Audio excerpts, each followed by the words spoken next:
have things available. Get the YouTube going over there. Push this out of my way so I don't screw it up. And then go to the Tiki-Taki over here. You know, I should leave this one pinned because I never can find this one because it's so old. This is so very old. So I probably should find it and leave it pinned. That would be a wise thing.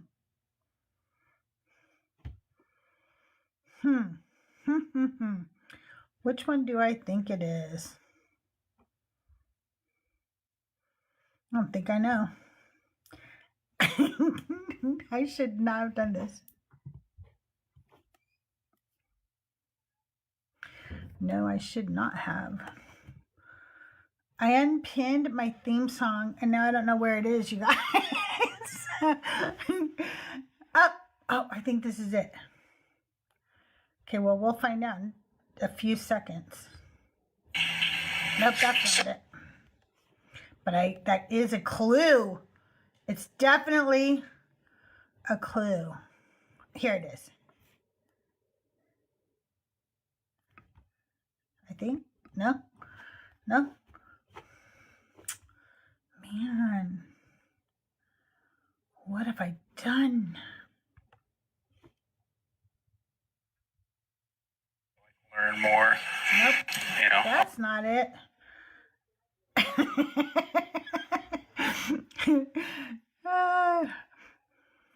Okay, last chance. Thank you guys for all the people who That's not it. Oh, I remember what that is, though. That was a long time ago. Not back here, though. I feel like that's a definite clue. It's not this one. Nope. I love this. But that got a lot of views for some reason.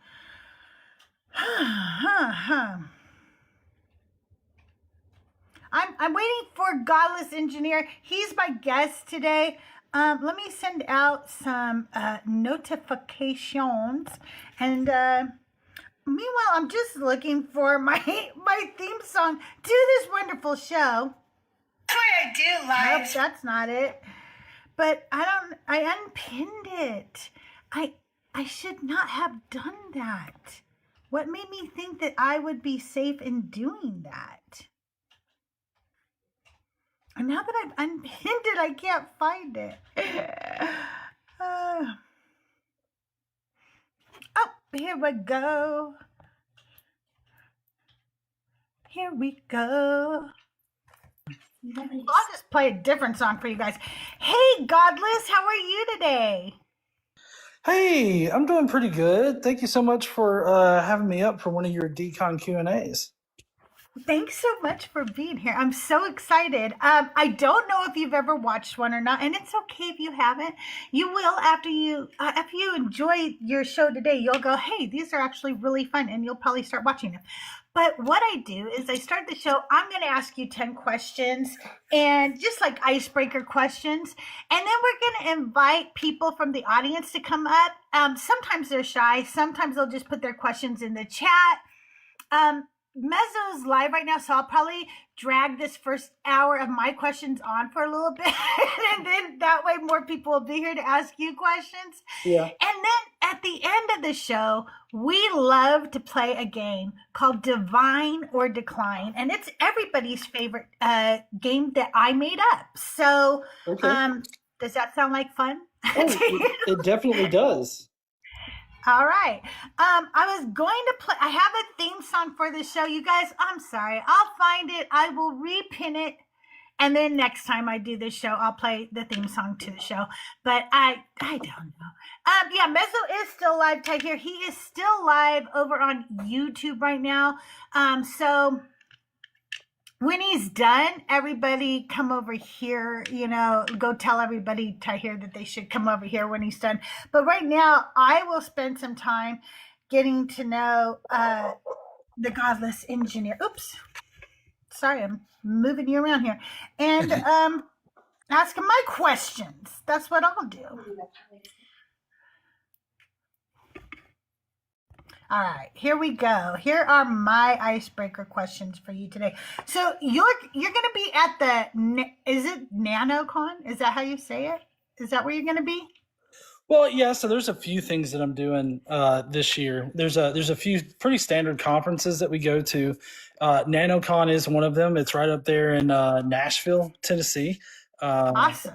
Last year I sponsored. This year I'm going to sponsor. I just have to wait a little bit so I can get the capital in to be able to do the sponsorship. But I'm definitely going to do the sponsorship for NanoCon, and it's a blast going out there. There's just so many things to do. Like they've got different talks and panels and everything like that. So it's a really nice time. It's a fun time. I think more people should come out. Although, well, I mean, like I think that it was pretty near sold out last year. So I mean, like, yeah, wow. It was sold out. Yeah, that's cool. Yeah, that's really cool. What is the thing you're looking forward to most going to the conventions this year?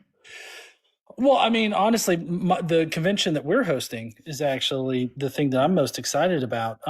We're hosting one called Rocket City Reason here in North Alabama, in Huntsville, Alabama. Oh, wow. Yeah. We've got Seth Andrews. It's going to open up. And then we've got a bunch of panels with a bunch of people from TikTok and YouTube. And then we're closing out the day with Forrest Valkai and Erica Gutsit Gibbon. We've also got a bunch of social stuff going on. Like we've got an Alabama barbecue on Friday night. We've got a drag show that night too. And then we're going to have some like open game time, like after the drag show.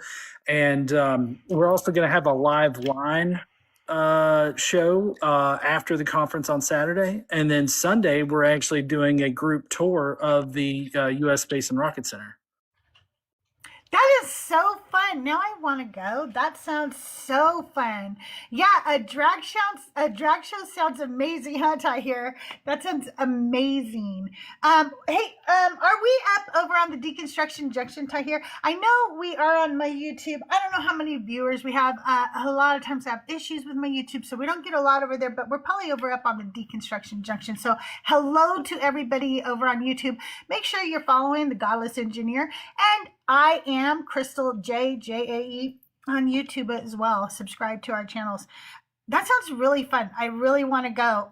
What is the most like chaotic thing that's ever happened at a secular event that you've been to? Well, that chaotic in what way? Chaotic good or chaotic bad? The most, I don't know, whichever one you feel safe enough to share. Like, I don't want you to overshare, but I don't want you to undershare. Right. Yeah. So the Arcane, we did it wasn't like a conference or anything, but it was an event. It was the Arc Encounter event. That was pretty interesting. Wow. Yeah. So that day we had actually gone to the Creation Museum, and we went around the Creation Museum to see whatever they had done up there. And I had actually made a video. It's on my YouTube channel if anybody's interested in like oh my God, I gotta watch that. Yeah, it's a recent tour through the Creation Museum, and you get the pleasure of my narration of like each like exhibit that they have. And nobody said anything to me about it. So, I mean, that was kind of fun. But it was actually my first speaking event last year, and it was a bit chaotic going around that because they were trying to stream it, but it was like in 100-degree weather or something. And so, there was a bunch of stuff like that going on.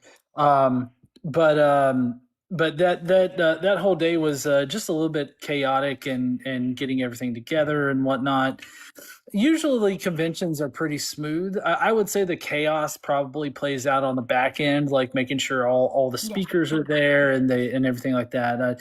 There's been times when, like at NanoCon last year, a speaker or two just didn't show up for their speaking engagement and whatnot. So I'm sure that the chaos is pretty well hidden behind the scenes as opposed to otherwise, like out in public.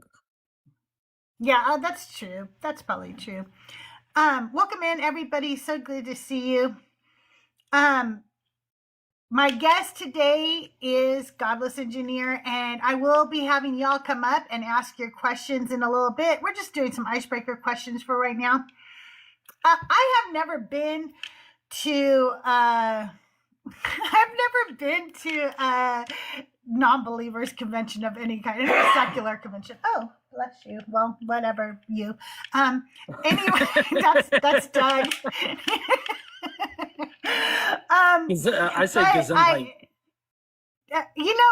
I tell people what I usually say. Like, if he would have sneezed a few more times, I would have told him, "Stop it," instead of "bless you."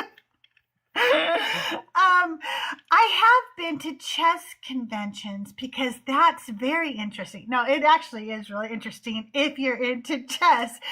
Chess seems boring, but I got into it with my son when he was really young, and then our whole family kind of got into it, and so we would go to these big chess conventions, and there was never much drama at those either, but it was like, so it was so fun meeting everybody. But I do want to go to some of these conventions. These sound really, really fun.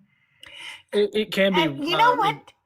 It can be really fun. Like I know the Central Florida Free Thought does a convention every 2 years, and they actually have some kind of like local charitable service that they do. Yeah, they do a food pantry thing where they have all of the like components to make one of the food boxes that the pantry gives out, and so like just while people are there, they pack food boxes and they donate them to the food pantry, and so like there's like this whole charitable aspect to it. So like there's a lot of conferences out there that have projects like that they do. Yeah. That's really cool. If you are trying to learn chess, I will tell you that somebody was saying in the chat they're trying to learn chess. If you are trying to learn chess, there's two things I recommend. There is a vintage Scholastic game for chess. It's from the early 2000s. I can't think of the name right now, but really it is the best way to learn chess. It's so good. But the other fun thing to do is do chess puzzles, and it'll be like mate into white to move or whatever, mate in 2 moves, and those are really good ways to learn chess. I'm not good at chess. I don't know how to play chess, and I just got into watching others play it and learning about the masters and the grandmasters, and just nerding out with my kid as he went through his chess adventure. Yeah, I know my wife actually is doing the chess learning track on Duo, because apparently Duo has I a didn't know chess. it. Yeah. That's so cool. It's so good for kids. If anybody has kids, I do not care. If you can get your kid into a chess, even if they don't stay with it, it's good for their test scores. Like, it helps them in so many areas in learning. It's crazy. And it's so good for kids with autism and ADHD. It helps hyper focus for kids. It's really, really good. It's a very healthy thing to learn. So I'm a big proponent of chess. The funniest thing I ever did at a chess tournament was I was getting a hat signed by a grandmaster. Grandmaster Sarawant. I can't think of his name right now. It's been many years. Anyway, and there was a lady in front of me who hated me. It was mom school drama stuff, and she was up there and she was like, "My son Timmy, blah, blah, blah." And I was thinking, he doesn't know who your son is. Why are you talking to him like he knows you? That's so weird, right? So I'm judging her harshly while I'm standing behind her, as a mom should, because anyway, and so I got up there and I said, "Could you please sign this to my worthy opponent?" And he did. And so I have a hat from a grandmaster that says, "To my worthy opponent, Yasser Serwan." That's who signed it. Grandmaster Yasser Serwan. And it is something that I cherish. No, yeah, I would definitely cherish that too. That sounds like a pretty awesome time there. Yeah, he was really cool. He was very, very cool. Hey, Holy Ghosted, welcome in, buddy. Welcome in. Everybody, welcome in. We'll get to your questions in just a few minutes. I'm going through just my icebreaker questions right now. And I'm just going a little extra slow while Mezzo finishes up his show over on YouTube. Okay, so how long has your deconstruction journey actually been? And because I know you've been around the deconstruction community, or were you always an atheist and you just were really just doing atheist content before? Well, yeah. So, I mean, I guess this particular sort of deconstruction sort of environment here on TikTok and other places, I guess, relatively new to it. I mean, I had kind of started wading in probably about last year or something like that. But I mean, I've been doing content creation in the secular and atheist space since about 2012. I deconstructed, well before that, and I graduated in 2012 with my master's in software engineering. And so, I was also subsequently pissing off my family members by, being an atheist and not being afraid to verbalize, my thoughts and views. And so I created a Facebook page, Godless Engineer, and it eventually, it started taking off and everything like that. And I had a good few months of like a big boom in growth. And so we're sitting at about 135,000 over there right now. That fluctuates, daily. Yeah. And so during that time, though, I started doing like YouTube content. At first, it was really irregular, and then I started doing regular content. And, I just have been grinding away at it since, going to conferences every once in a while and really just trying to as my tagline on my YouTube stuff says, I try to critically analyze apologist claims to give you the best arguments and information so that you can stand up and use your voice. And that's kind of been the guiding light for like all of my efforts, in the atheist and secular sort of space. I try to empower people to be able to stand up and use their voice. I encourage it all the time. I love the fact that here on TikTok, so many people can just, go live and have conversations with people.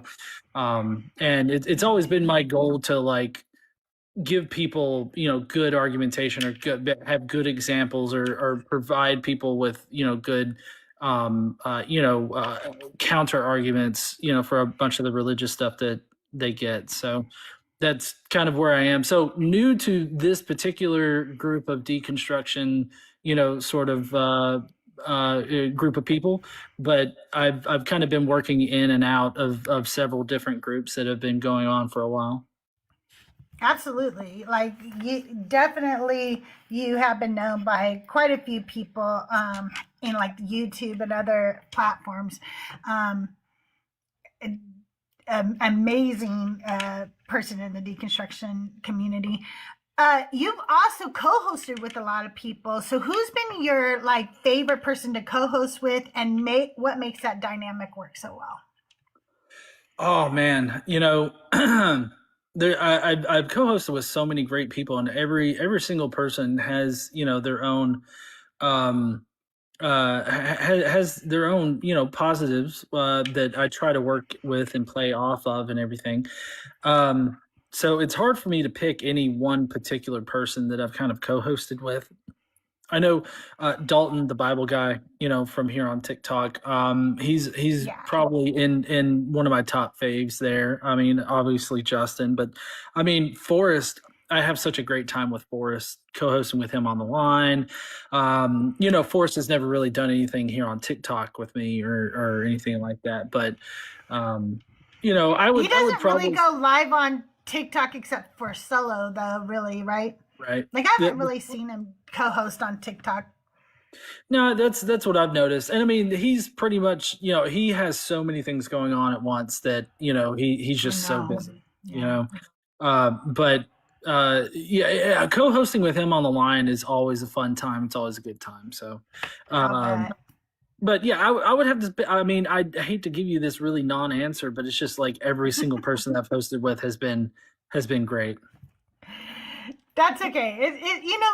I mean, it's really hard because I interview all the creators. So if you asked me who was my favorite interview, that would be difficult too. I've had some great interviews, so I don't know. They're all fun, and I enjoy learning about all the people. And there's always a different dynamic, and that's what makes it fun, right? Right. Okay, this is really like serious, but would you rather do a live whiteboard draw off against Mezzo or a slavery debate against Dr. Bowen? No hedging, you have to pick. Honestly, I feel like I would probably fare better in a draw off with Mezzo.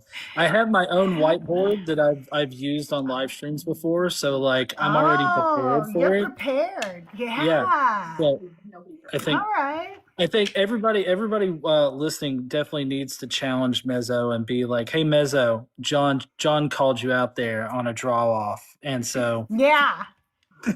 Yeah, I'm going to clip this now. I'm going to put it out there. Yeah, Mezzo, the marker has been thrown down or whatever. I don't know. Like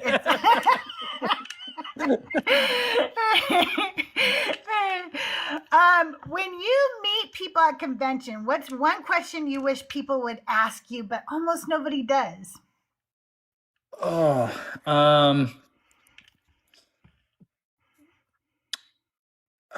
Let's see. What's one question I wish they would ask me, but like nobody does. That nobody does. Yeah, I don't know. Like I usually don't come into it with an expectation of what I'm gonna be asked. Honestly, I guess I would wish that more people would ask me to convince them to be a mythicist, because I really feel like there needs to be more Ooh. mythicists out there, and I feel like I've got a good argument for it. And it's like, hey, Godless engineer, why don't you convince me to be a mythicist? I'm like, I got you, fam. Okay, so here we go. Convince me to be a mythicist. And I'll tell you right now where I'm at, just to be fair to you, okay? Okay. Right now, I'm leaning pretty hard towards mythicism. I read Jaron's book, Christ Before Jesus, and I listened to him and other mythicists, and I don't know. I'm starting to get convinced. The thing that stops me is listening to people like Justin who say, yeah, but there's like enough information out there that it seems like he was a real person. So what do you got? Okay, well, I definitely come at it different from Jaron. I know Jaron has the stylometric analysis, and it's not that it doesn't have any basis. I'm a bit hesitant just because of how statistics and probability can obviously be used to misrepresent things. Not saying that Jaron misrepresents anything. It's a little bit difficult to work with. You got to be very precise about it. I typically go with the minimal mythicist position, which is a probabilistic position too, just in a different way. It uses Bayesian analysis in order to come to the conclusion. And you don't have to know math necessarily in order to be able to understand it. But essentially, the reason why I'm a mythicist is that if you put Jesus in the correct reference class to begin with, like what's the earliest version of Jesus that we have in recorded history? What we have is a highly mythologized figure it's a savior figure of a mystery cult, right? And he's a divine figure initially, as Paul understands him. So when you place Jesus in the correct reference class, that would be the reference class of like a classical hero type, which is characterized by Lord Raglan and Otto von Rank. Maybe I got their names mixed up there, but the Rank Raglan classical hero type is typologically fits Jesus really well. It's between 17 or the full 22 points that he matches, right? And typically, if you're I think it's if you score 14 points or more on that list, like you like characteristics of the person matches 14 or more of the classical hero types, then you're more than likely to be fictional from the get-go. Okay. And that doesn't mean that a historical person can't rank high. It's just pretty likely that, you're not going to be a historical figure if you do rank high. So there's that aspect of it, right? And then when you combine that with the mystery cult aspect of it, there are no mystery cults that are based on real historical savior figures, right? So that means that Christianity would have to be that one outlier cult in history that has a real historical figure, that has a real historical savior figure at the heart of it, that really did suffer and unalive, for the cult. And so you would have to make a really solid. You'd have to have really good. Sorry, I'm trying to trying to use better words here. You'd have to have No. you'd have to have better evidence for that. Like you'd have to have strong evidence for that.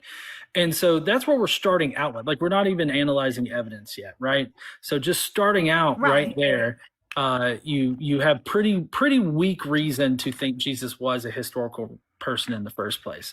That can be easily overcome with evidence, though. And then once you start looking at the evidence, you have Paul's letters that don't actually place Jesus on earth, that don't attest to a pre-crucifixion Jesus, and all of the verses that you could say like definitely place him on earth. They're actually vague, and they don't make it clear as to what Paul is meaning there, because both the mythicist and the historicist explanations for the verses, they both work. Like neither of them break, essentially when you apply them to.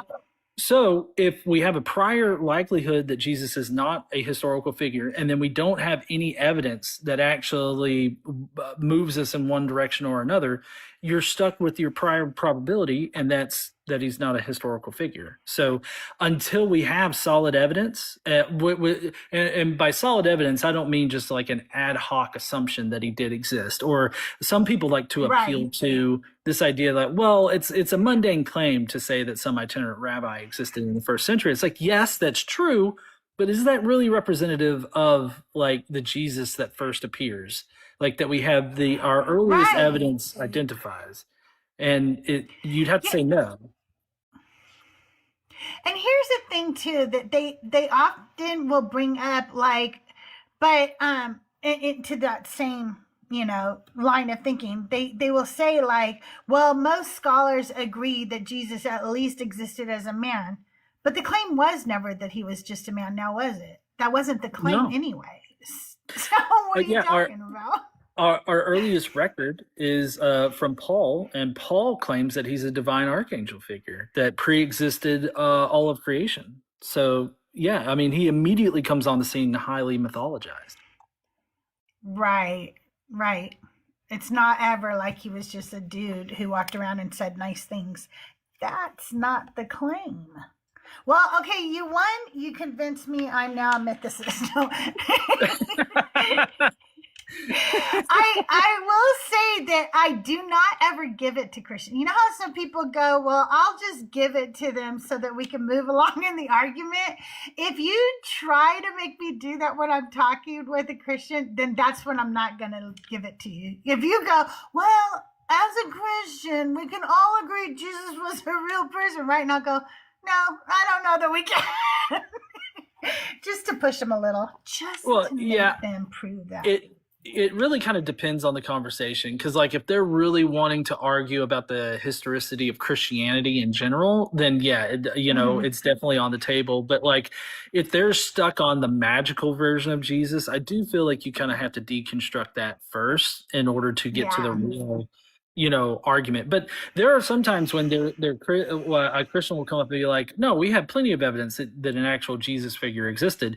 It's like, oh, okay, well, give me the evidence for it. And, they absolutely get cooked at that point on it, because there's literally no evidence for it at all. And I hope somebody has a problem with that and comes up and asks me about that today. Oh, yeah, for sure.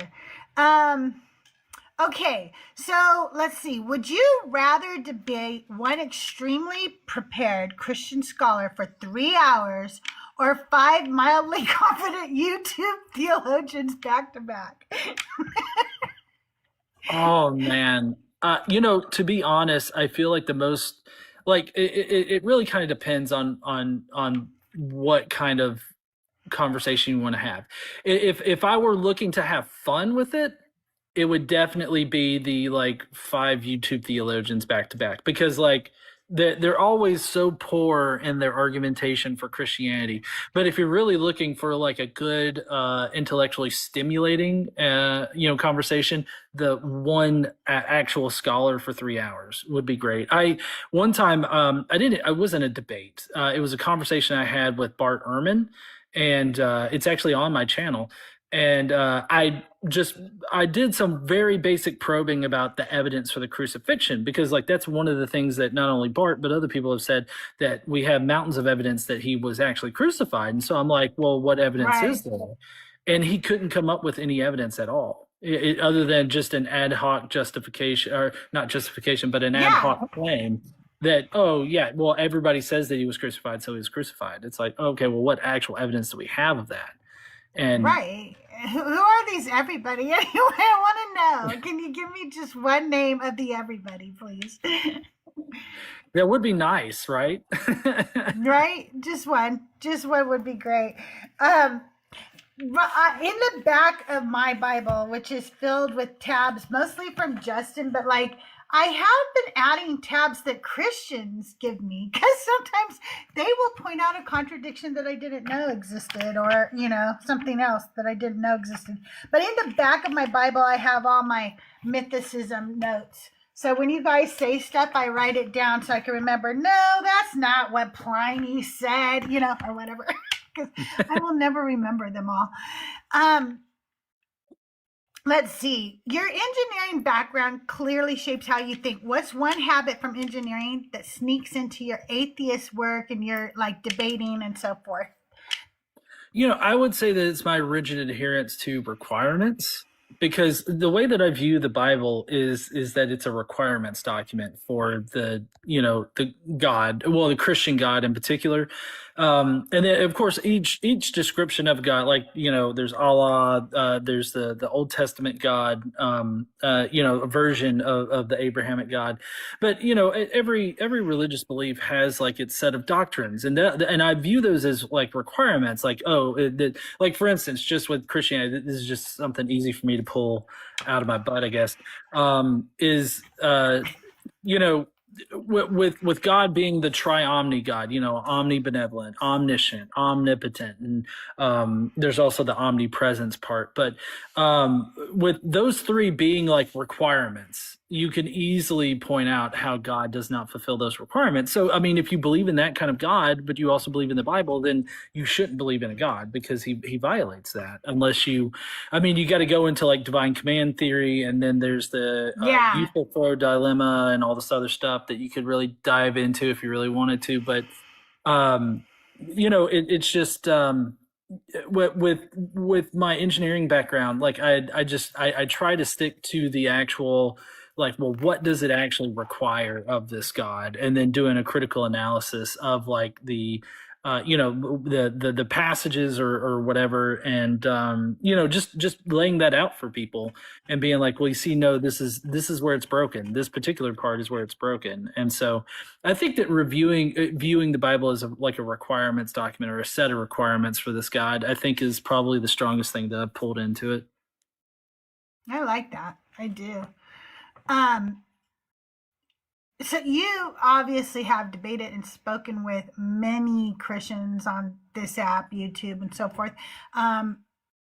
Is there a Christian that you would really like to debate? And if so, who and what subject are you wanting to debate?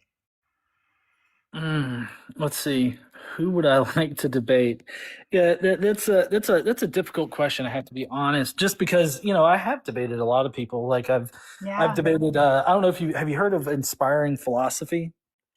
Yes, I have. Yeah, I debated him one time on the question of the historicity of Jesus, and that went about as well as you could possibly imagine. But let's see, who would I debate?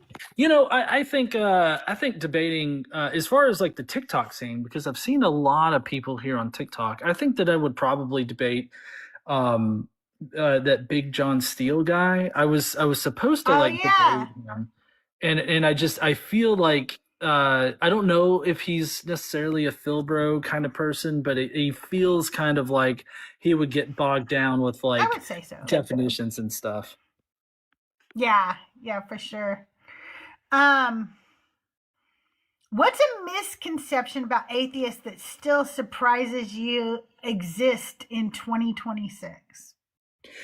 Honestly, I don't know if you heard this. This was, I mean, I guess it's not this year necessarily, but it was quite recently that there was I think it was a Gallup poll that came out that said that people would trust a P3DO priest before they would trust an atheist. And it's like, Wow.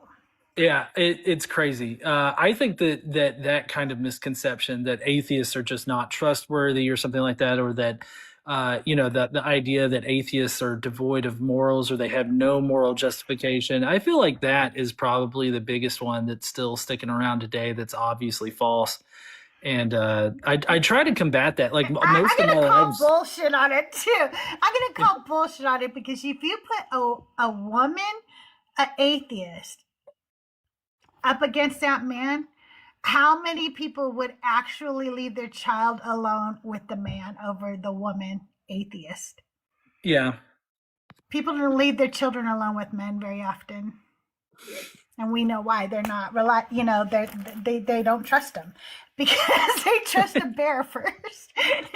But yep, so yeah, I think if it was a woman, they would think differently. They would go, oh yeah, we're gonna leave it with a woman, even if she is atheist. yeah. um wait, would you rather host a show where you can't use any props or anything, your microphone obviously, or a show where callers aren't allowed to define their terms, which they already do? They don't define their terms, but which one would you rather do? So a show with no props or a show with No no. props, no whiteboard, no nothing. You can't use anything. You can't Okay. show them a picture. No anything. I guess I'd probably No rather do a Bible. show. Yeah, I'd rather do a show with no props. I feel like I can definitely rattle off. I may not know the exact book Bible book chapter verse of specific things, but like I'm getting to the point where I can readily rattle off like what those things are. So I think that I could probably fare well in that. I think the definitions part is usually pretty important to a conversation because it's like, well, what do you mean by morality, or what do you think? So Yeah. I usually try to go to great lengths to get people to define what they mean, just so that we're both working off of the same concept. Yeah, for sure. You guys, this is a portion of our show. We're going to go ahead and bring you all up. If you have a question for the Godless Engineer, come on up. The guest box is open. If you're over on YouTube, I'll be checking over there pretty regularly to see if you guys have any questions in chat for him. Just try to put them in all caps for me. My mods will not mute you right now. It helps me see your question better. James, you've been on the show before, but can you just remind everybody your age for TikTok purposes? Yeah, Meiji. Okay, what question did you have for Godless? I don't have a specific one, but actually I don't remember being on here. Was it a while ago? I don't know. It just tells me that you were a guest recently. Oh, okay. It must have been like a month ago or something like that, because I don't remember. Okay. Okay. Well, did you have a question today? I was kind of curious, why are you guys so focused on trying to deconstruct Christianity? I'm sorry. What? I guess maybe I got distracted. What was the question?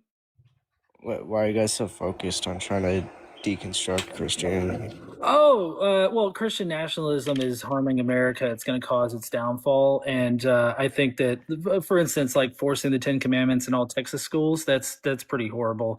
I think the Ten Commandments are a deplorable set of things to force on children. First of all, I agree they shouldn't be in public schools. I'm not against that. But that would be deconstructing Christian nationalism. Why Christianity as a whole? Because it doesn't comport with reality. Which Christianity is the philosophical arm that is used by Christian nationalism. So deconstructing Christianity is going to topple Christian nationalism. But I'm not trying to like we're just trying to point out to people the problems with Christianity so that they can come to grips with those problems. There's multiple ways to resolve that cognitive dissonance. There have been people that just reject the information outright and continue living in their delusion, and that's perfectly fine as long as they're not hurting other people. I really don't care. But I do feel like it's incumbent upon me to point out how the Bible and the Christian belief doesn't comport with reality. Well, again, what percent of the Christians worldwide do you think are Christian nationalists? I don't see how that matters for deconstructing Christianity. I mean, the main concern here in America is Christian nationalism. You know, I would say right now that's a pretty big focus. But I mean, I've been doing this since 2012 when people were less concerned with Christian nationalism. They should have been more concerned with it. But I've you know, focusing on deconstructing Christianity, or technically it's deconstructing Abrahamic faiths in general, right? So, okay, so Christianity in America. By America, do you mean the United States? Well, yeah, sorry. Yes, the United States of America is what I'm talking about. Because even Latin American countries are far more Christian than us. Yeah, I mean, I can agree to that. I'm not exactly sure about, like, I know Mexico is pretty religious, and several other South American ones are. But I mean, still, point stands. Like, while my concern here in the United States of America is Christian nationalism, its effect on our country, at the core of it, it is still like a Christian theological doctrine that I'm looking to deconstruct for people. Yeah, I mean, Mexico's like 80% Catholic now. Okay, still, it doesn't.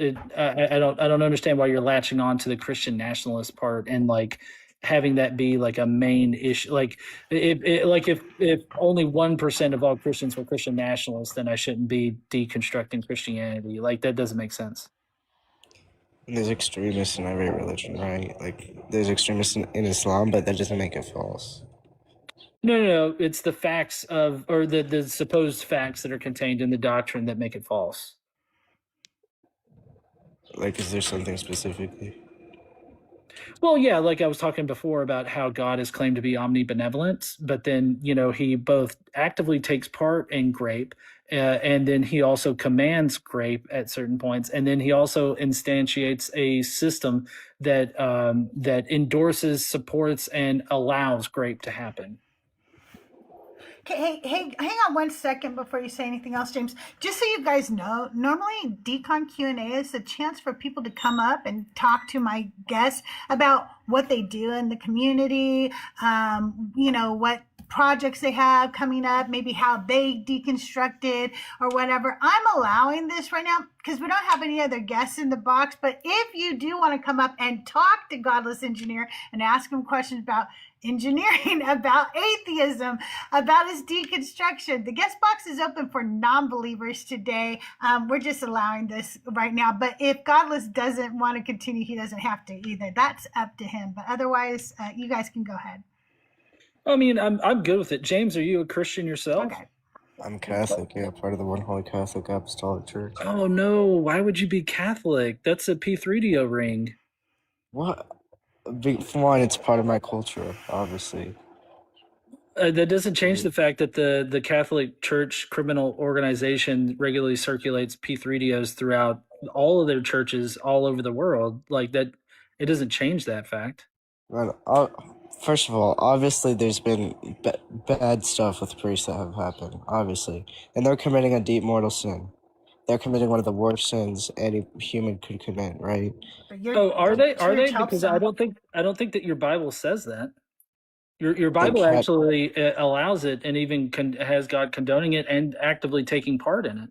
The Catechism, which is like one of the things for the Catholic Church, explicitly condemns abuse, any type of abuse, specifically towards children, as one of the worst sins that a human could commit. Then, okay, if that's true, then why does God do it? Why does God do it? Why does God do it, James? If you're referring to stuff in the Old Testament, that's taken out of Nope, I'm referring to stuff in the New Testament, so we can deal with the New Testament. Why does God actively take part in child grape? Where does he do that in the New Testament? Luke 1. Are you referring to the incarnation? The incarnation. You're talking about when God grapes Mary. Actually, it was actually God and Gabriel spirit roasted Mary. First of all, grape is defined as the unconsensual, unwanted act of intercourse forced on someone. Hey, James, how children about can't consent. How do you know right? she was a child? Right. Because of Jewish culture? We know. Yeah. How do we know that Yes. she was a child? Well, there's the I believe it's like the Gospel of James. It's a later apocryphal gospel, There's but no Gospel of James. There's the Epistle of it's James. no. That's you're thinking only the canonized stuff that they put in the book. You're not thinking about all of the documentation that exists outside of the Bible. So this is an apocryphal gospel that wasn't worked into the actual canon of the text of the Bible that you have. It admits that she was around 12 and a half years old, but we also have Victor P. Hamilton in the Anchor Bible Dictionary that lays out from the Talmud how marriages were conducted at that time, what ages people were, and typically girls were married off around 12 and a half to 13 years old. So we actually cede some ground for y'all in saying that she was right around 14 years old. But even if we go to the max of like 16 at this time, that's still a child. And that's still God graping a child. And on top of that, nobody can consent to a God. Okay, let's be very clear of that. A human being cannot consent to a God. The power dynamic there is so imbalanced. Well, it's ungodly how You imbalanced still said it yes. is. So let's be realistic. No, she didn't. No, you can't say yes to a God. You cannot. Because your yes doesn't mean shit. Because you can't say no. Well, that's So why of course you're going to say yes. It's a God. there's so That's not consent. Consent, it cannot have a power imbalance, James.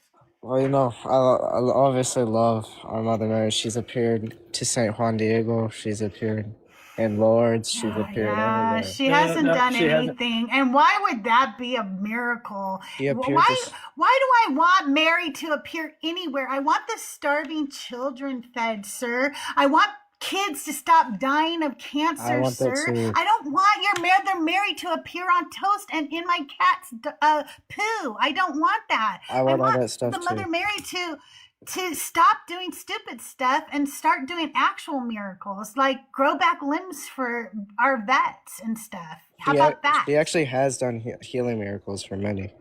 And That's not a Verified? healing miracle. Our if Lady, it can be Our Lady done. of Lourdes. It's obviously Lourdes is in France. Marian apparition. People go there, and there's been and they have scientists there and stuff, right? Oh, hey, James. So there is this one miracle that I'd like to see if you know anything about. It happened over in India. There was this statue of Mary in this church, and one day it just started crying, and it started to be venerated, as this divinely crying statue of Mary. Have you heard of that one? Yeah, that turned out to be false because there was some water leak or something behind it, so that's not a miracle. Oh yeah, exactly. It was shitter water. So they were all these people were drinking water out of a toilet, and but my point is that that's pretty much how all. How does that disprove every miracle? Yeah, like what's the what's the relevance? Excuse me, you don't do that. That's not how we run my show, Marcus. Well, if you want to learn some patience from your Holy Spirit and try again in a minute, you can come back up. But we do not interrupt people and talk over people, and we certainly don't talk before we are introduced. But you can try again in a few minutes. I'm sorry, gentlemen. Continue your conversation. No problem.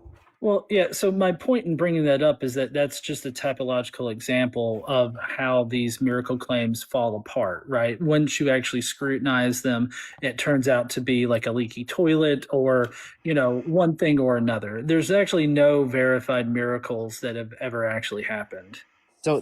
So for example, at Lourdes, right, there's been tons of claimants of miracles, right? The church has approved very few of them. So obviously there's stuff the church, first of all, never even approved that as a miracle. But the beautiful thing is even if you could theoretically disprove every single one, which I don't think is possible, it still would not affect the validity of the religion because it's not dogma. Yeah. So James, I can guarantee you right now that if you give me a miracle, I can type in to Google and just get several different sites that debunk whatever that miracle is and explain it because they've done the scrutiny about it. So if you want to give me a miracle, I can explain to you how it's not actually a miracle. Oh, there are so many miracles. Oh, well, you should be easy for you to pick Start. one. Here, can I tell you something? Here's what I don't like is the miracles stop wherever science stops. You know what I'm saying? Like, you guys don't really have miracles. You attribute I can give scientific shit and call. Excuse me, I was talking. Don't interrupt. Okay, you guys attribute everyday shit and call it a miracle, and it's just not okay. But what you don't do is you don't ever do something that is really a miracle. We never see somebody grow a limb back. We never see somebody have complete medical records documenting the entire time that the miracle is processed. You don't see a miracle where there's immediate, unexplained 100% healing. It's, well, after going to doctors or after this or after. The kid who you guys actually made a saint, he died of cancer after you guys said he cured everybody of cancer. That is crazy. Wait, I can That's actually give you crazy. miracles with scientific backing. No, you can't. Yeah, Buenos Aires. No, you can't. In the 90s. Okay, stop. The Do Eucharistic one. miracle. Just do one at a time, and I'll let Godless Engineer explain to you why it's not a miracle. Look at the Buenos Aires miracle, right? In the 90s. Buenos Aires miracle. What was the miracle about? It's the Eucharistic miracle. The most holy Eucharist, the body, blood, soul, and divinity of Christ, blood. There were even white blood cells that were verified living. By the way, scientists tested this. This was scientifically tested. There's so many Eucharistic hold on. miracles. Okay, James. So it's the Eucharistic miracle in Brazil? No, Buenos Aires is not in Brazil. Oh, so I'm so sorry. No, I just misremembered. Buenos Aires, right? Yeah, correct. Marcus, Okay, I see you in the box. I'll bring you up in a minute, but I'm not going to bring you up while James is up here because you cannot seem to handle yourself. I'm letting Godless Engineer talk because he's the special guest today, Pumpkin. Monday through Friday, I do my own conversations if you ever want to join me there. But today, Marcus, is Decon Q&A with CrystalJae, and Godless Engineer is my special guest today. That's why he is answering the questions today, just since you don't know how the show works. I'm sorry. Go ahead and continue, guys. Yeah, Right. so if I could give some background. So basically what happened is they found some hosts in the back of the church, right? And the standard procedure is to put obviously, because we have deep reverence for the Eucharist, we put it in the tabernacle, right, with a glass of water, and we put the hosts in there. They typically dissolve in like a day. Like it's quite standard, right? It was in there for, I believe, almost 2 weeks. And Okay. not only did they not dissolve, there was visible blood on the host, visible bleeding, and white blood cells. So it was sent. Actually, it was Pope Francis at the time who was the archbishop there because he's Argentinian, right? Okay. You want me to explain why that's not a real miracle? You can explain why you think that, yeah. Okay, so there's actually a lot of different converging lines of evidence that show us that that's not actually a miracle and that there's a lot of problems with the claims of this. So there's a broken chain of custody. This story that you're talking about goes that this discarded host was placed in a glass of water inside the tabernacle, and days later it had transformed into bloody tissue. The sample had set uncontrolled for years before any scientific testing was done. The host was found in August of 96, but the samples weren't sent in for analysis until 99, and that was over 3 years later. So during that time, there was no controlled environment. There was no sealed evidence container. There was no independent oversight of the samples. Anyone could have just tampered with it or substituted the contents of it. Next line is there was no blind testing. So Dr. Stacy Trestant, I can't pronounce her last name. Sorry, their last name. They're a devout Catholic chemist with a master's in theology and was particularly critical of how the investigation was conducted. The forensic pathologist, Dr. Frederick Zugebe, was someone in the church. Some of the church authorities had already worked with on miracle investigations, and his lab work was televised and made into a documentary. This is the opposite of rigorous science. A proper blind study would have involved multiple independent labs receiving unlabeled samples with no knowledge of the sources or the stakes involved. So, I mean, I could keep going. Like, there's one, so just the titles of these sections that thoroughly disprove you is the fungal and bacterial contamination explanation. The DNA problem actually undermines the initial claim of it. The AB blood type claim is incredibly weak. The investigator was not independent. The parish itself won't call it a miracle. There's no and there's no independent replication of this particular fact, which is probably just due to the fact that it's supposedly a miracle, which is, arbitrary events that happen for what seems to be no reason. So Okay, there you go. I will respond, but then I actually want this is one I really want to talk about. All right. Okay. So a couple Yes, things. let's talk about magic. That's the interesting conversation. magic. Okay. Interesting. I mean, I No, suppose. yeah, discern. No, hold on. Before we begin, discern between Hang magic. on one second, you guys. I just want to say something for chat again, really quick. Marcus, you can come back on 20 million accounts. I'll mute them all if you keep using caps in my chat. But it's okay. Godless literally said, "You tell me a miracle, and I will Google it to debunk it." If you don't like that, that's what they agreed to. Get the fuck out. Just scroll on by. Shut up. That's what they agreed to. Listen to the conversation instead of just fighting in chat. It's weird, dude. Okay, I'm sorry. Go on. Sorry. This is one, since I don't remember everything because it's been a while since I've looked into it, right? So I'm not gonna say this is 100% true because since I can't even remember the name of the condition, but I did quite deep research into it, right? And it was this miracle at Lourdes. Are you familiar with Lourdes, by the way? The miracle at Lourdes. Are you familiar with Lourdes, friends? Wait, did you Lourdes? just? I don't feel like we finished the previous topic about the Buenos Aires miracle. Yeah, Do you want to go back to them? No, I don't know. Yeah, someone brought that. That's why it came up. Someone brought up that a Buenos Aires miracle to me the other day, and I looked into it, and Godless Engineer had it totally under control. There's no scientific study that was published. Some guys just looked at it and was like, "Yep, that's left ventricle tissue. I'm not going to publish any study on it, though."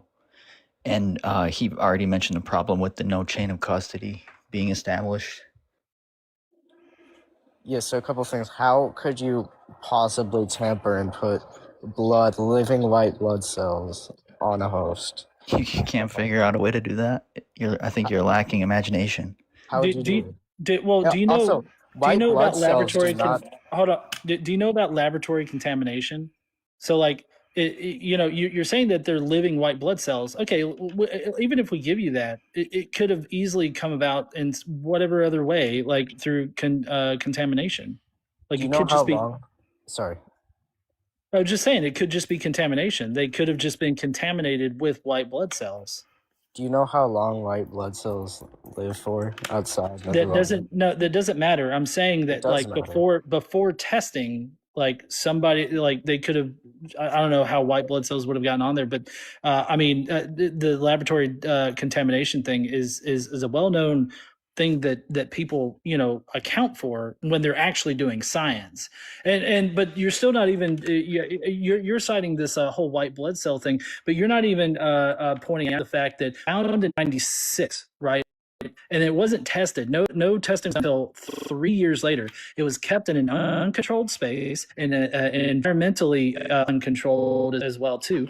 And there was no independent oversight of it. So, like, literally anything could have happened. Sir, how long do white cells live for outside of the body? Good to see you. I feel like I feel like that just simply doesn't matter in this situation. It how long they absolutely live. does matter. No, it doesn't. But so you're loading up your. It doesn't matter because it's uncontrolled. It doesn't Right. matter. It doesn't matter that there's living white blood cells. How long do they live for outside of the body? So what you're doing right now with that question is you've loaded up. That's called a loaded question right there, because your question depends on this whole idea that there were white blood cells in 96 that stayed there, stayed living all the way 3 years later when they were tested in 99. And you're also loading up the question with this trustworthiness of how they were stored and who tested them. So you have a lot of loaded aspects to your question here. No, sir, it's not. It's less than minutes. They barely survive outside of the bodies. Okay, that still Did doesn't matter. anybody independently prove that that's what happened? No. So your point is moot, right? Because nobody else got to independently prove that. How so? Wait, so how does that make it? Because there were only a couple of people who looked into it. How does that make it? Can you prove there were white blood cells, sir? Based off of what they said in the research they did, yes. You can go look up what they've Who said did about the it. research, sir? I don't know the name of the doctor off the top of my head. Yeah, even though I said it is Dr. Frederick Zugiber. He was a forensic pathologist. And that's part of the whole no blind testing thing. So like when they didn't even send them in and do proper scientific testing on this, a real scientific test would have included blind testing so that you could actually show that this was the magical blood cells that you think they are. Also, but That's what I'm saying. Yeah, exactly. But we still haven't discerned between magic and miracle at this point. And I'm wondering if you can. I haven't heard anybody be able to actually do that in a coherent fashion. What are your thoughts on it? Well, so I describe magic as being some thinking agent that arbitrarily suspends the natural order of reality to affect some kind of change that's outside of the nature of reality. And so I'm just wondering how you can discern that from God. So in a sense, I suppose it's not ridiculous to say it's quote unquote magic, but Okay, so God does magic then. We're sitting here debating about magical white blood cells. the white blood cells are magical the means that they got there. If they have to be magical if the white blood cells, per your conclusion, not my conclusion, but per your conclusion, if the white blood cells only survive for mere minutes outside of the body, and they were found living on the test samples, which were sent 3 years after they were discovered, after the samples were discovered or whatnot, sent off for testing, then it's kind of interesting how you say that they're not magical. Okay, but I guess in that sense you could say it is, yeah. Okay, cool. So right now we're having a debate over whether these white blood cells that we can't actually verify were actually there or anything like that, and were done in a shady scientific test, are magic. Like we're debating the magic.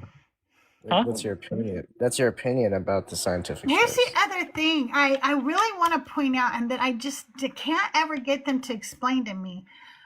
What did this do? Even if it were a miracle, whose lives were changed? Where is the cancer cured? Where is the starving stopped? Like, it didn't do anything. It was pointless. It's nothing. If this is a miracle, this is stupid. Bringing people to feel the love of God is not stupid, man. It is. I don't feel the love from God. I feel infuriated. Like, that's the best you got, Yahweh? Well, That's your big miracle? How pointless. Well, he loves you and he wants a relationship with you. He doesn't exist, and he doesn't want a relationship with you either. He never asked you for one. It doesn't say that anywhere in the book. Nobody said, I want a personal relationship. He wanted an entire people group to bow to him. That's what he wanted. You're talking not about you, not one person, not a personal relationship. He never said, I want to personally love you. He said, I want Israel. I want them to be my people. Yeah, those were the chosen people at the time, yeah. Well, that's all he ever wanted. You say God loves us, but we totally blew past the whole God took part in rape. And I don't care how much this God supposedly loves me. If he's going around either raping people or specifically children, raping children, or setting up systems that allow, endorse, and facilitate rape, I really don't care if he loves me. None of that is true. No, You're yeah, twisting but it. you didn't actually follow the entire argument there about God graping Mary. Do you want to return to that? Maybe you'll have better luck instead of arguing magic. Yeah, first of all, it was an argument from silence to say that she was 14. There's not No, it's not an really. argument from silence to say that she's 14. Um, we have well documented texts like the Talmud that demonstrate that women or girls were married off about 12 and a half years old. Like that was normal practice. In order to say that she was the outlier and that she was much older, you would actually have the burden of proof there. I had the burden of proof. I established my evidence that shows that it was that way in two different independent ways. One, the Talmud, two, the Gospel of James. I believe is The the Gospel of James was written years later. right, exactly. Like, And like it says far that later she than was the 12 other and a half gospel. years old. It was eyewitnesses wouldn't have even been alive at that time. So it's a horrible argument. They How weren't would they alive know? when any of your books were discovered, so. No, Mark but eyewitnesses it would have been no alive. but that piece of evidence shows that they understood, like even years later, many years later, how old she was, and they had no problem with it, right? So this was not a problem for the culture at that time, but if God was omniscient, he would know that that's a problem, him approaching a 12 and a half year old girl. Let me ask you this there, James. Let me It's an put you argument from silence. let me put you in a hypothetical here. Do you mind? Sure. Okay, let's say you're walking down a dark alley, right? And you're walking down this dark alley and you see a 14-year-old child in a corner. And you approach that 14-year-old child and you look her dead in the face and you go, I will impregnate you. You will have my child. And she acquiesces to it. She allows it to happen because she knows that if she says no or she resists, there's a possibility that she could be unalive or seriously hurt, right? So she acquiesces to it. She allows you to do whatever you're going to do to her, impregnate her, right? Is that grape? Of course, and the fact that you're comparing that to the story of the most blessed mother is insane. How is it different? Can you please show me how is it different?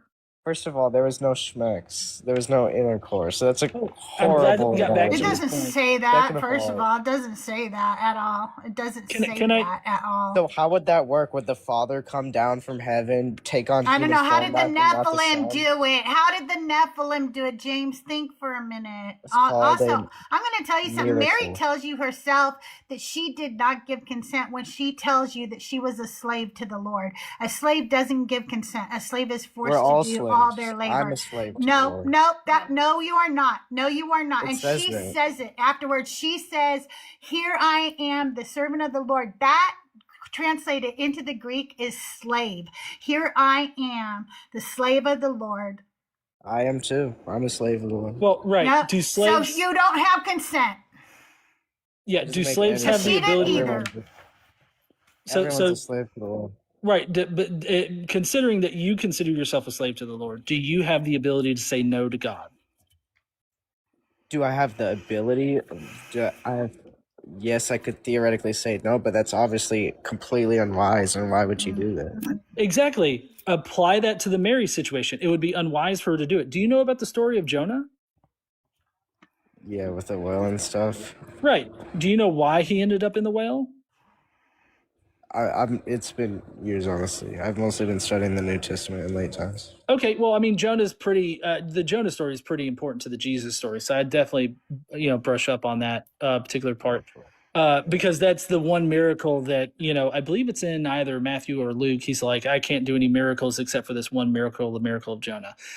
So Jonah's pretty important to the Jesus story. Now, Jonah denied God's command for him to go to Nineveh, if I remember correctly, and preach the good word of the genocidal God, right? And so what happened was he was on a ship and God attacked it with waves and everything. He was basically a waterbender, and Jonah got swallowed up by a whale, and then he was forced to go to Nineveh anyways, right? So applying that logic there to the Mary situation, if Mary had said no to God, considering the story of Jonah, what do you think would have happened to her? First of all, Jonah was a sinner. Mary was sinless. She was conceived without sin. Oh my God, you're You don't focusing have on the any proof totally of that wrong either. fucking part. Yeah, I did. I'm immaculate You got- conception. I do have proof that Mary was conceived You without cannot sin. have proof. You do not have proof about that in the scripture. That's He had another no sin. thing. Your little church leaders went. We're gonna make It's another little not. story up that you'll believe. It's not. But This is a red herring. That's there what are it's- other people waiting to talk to Are there? the Thank Godless God. engineer. Wait, I just want to say one And thing. so I'm gonna bring up some other people, and No, then can I say one more we're thing? gonna move along. But no, can you wait? I'm talking right now. I'm the host, okay? If you are a non-believer, actually today is for you. It's a time to come up and ask the Godless engineer all your questions about engineering, about atheism, about the line, whatever you want to talk to him about. But I will bring up other people right now, and you can say your final Viva thing, Cristo James, Rey, la before you Virgen de leave. Guadalupe. Wait, did you Okay, just and- curse us? Viva Cristo Yeah, Rey, he la thinks Virgen de so. Guadalupe. Okay, pumpkin, May whatever. Christ go elbow deep in your butt? Is that what I just heard? I feel like you Viva just said. Cristo Rey, la Sana Virgen de sana Guadalupe. colita de rana si no sana hoy sanarás mañana. Váyase con Dios. ¿Cómo estás? Well, I tried to bring Marcus up, but he got too mad and he finally left. I guess I'll try his other account. He had several, but I think they all left because I wouldn't bring him up when he wanted to interrupt you earlier. So we'll bring his up. His is going to have a lot to say too, I'm sure. Welcome to the show. What question did you have for Godless Engineer today? Hey guys, what's going on? What up? Happy Sunday. Yeah, I heard Godless bring up Jonah, and I wanted to ask him if you know the symbolism and the meaning behind the story, and as to why Christ said, "Surely the last sign was Jonah." Well, I mean, I don't know. Maybe you can educate me on it. What? Yeah. Go ahead. So Christ even said, "I have authority to raise it back up again." He even told the Pharisees, "The Son of Man will be crucified, and in 3 days, I will raise it back up." So Jonah, right? 3 days, he experienced wrath. He experienced wrath from God due to disobedience. But this is the symbolism in it. Christ did not deserve wrath, but he bore it anyway. He became a curse for us. There's also other symbolism in it, which I love to see, because it keeps me in check. Jonah's disobedience affected the other people in the boat. So let's say let's say if I'm married, for instance, right? And I have children, and I'm disobeying the Lord, that is single-handedly going to affect me, my wife, my children, let's say my job, my church family, because I'm in disobedience. Oh no, not God, they disobedience. put so much guilt and shame on you guys. No. I hate it. There's no Do you know shame how or bad guilt that or is for your health, condemnation by the in way? Christ. Oh, Romans 8. so bad for There's your no health. condemnation. I'm saying that as a Yes, there reverence. is. You have so much condemnation. I've heard you speak many times. You do. Trust So me. which You have shame scripture- and guilt that you are just not addressing. So which scripture says that people in Christ are condemned? People That's not in what I'm Christ are saying. condemned. Okay. Yeah, what do you You mean guys shame? condemn each other and you shame each other and you shame yourselves all the time. I I don't hear think it my day church in does. and day We're not out. legalistic. You do. I've listened to you. Which church do I go to, ma'am? So I his didn't say what church you went to. You personally condemn people. God damn, you don't listen, You don't listen to what people are actually saying. You listen so you can get your next point in instead of actually listening to have a conversation. Real quick, I want to ask Godless a question because there's a question for him in chat. Godless, Karen Ann wants to know, what type of engineer are you? Oh yeah. So I got my first engineering degree was in computer engineering, and then I got one in software engineering. So I'm a computer very and cool. software engineer. That's very cool, man. That's But really cool. unfortunately, that will not help you discussing church history and archaeology. Shut up. He was answering a question for somebody in the audience. I'm sorry. Are you Who told me well? to shut up? Are you Oh well? yeah. Is somebody else listening that I'm not aware of? Who's told me to shut up? Why? My Somebody wife. else told you to shut up. What's the problem? No, that's fine. I just wasn't aware there was another person. I mean, yeah, I have a wife.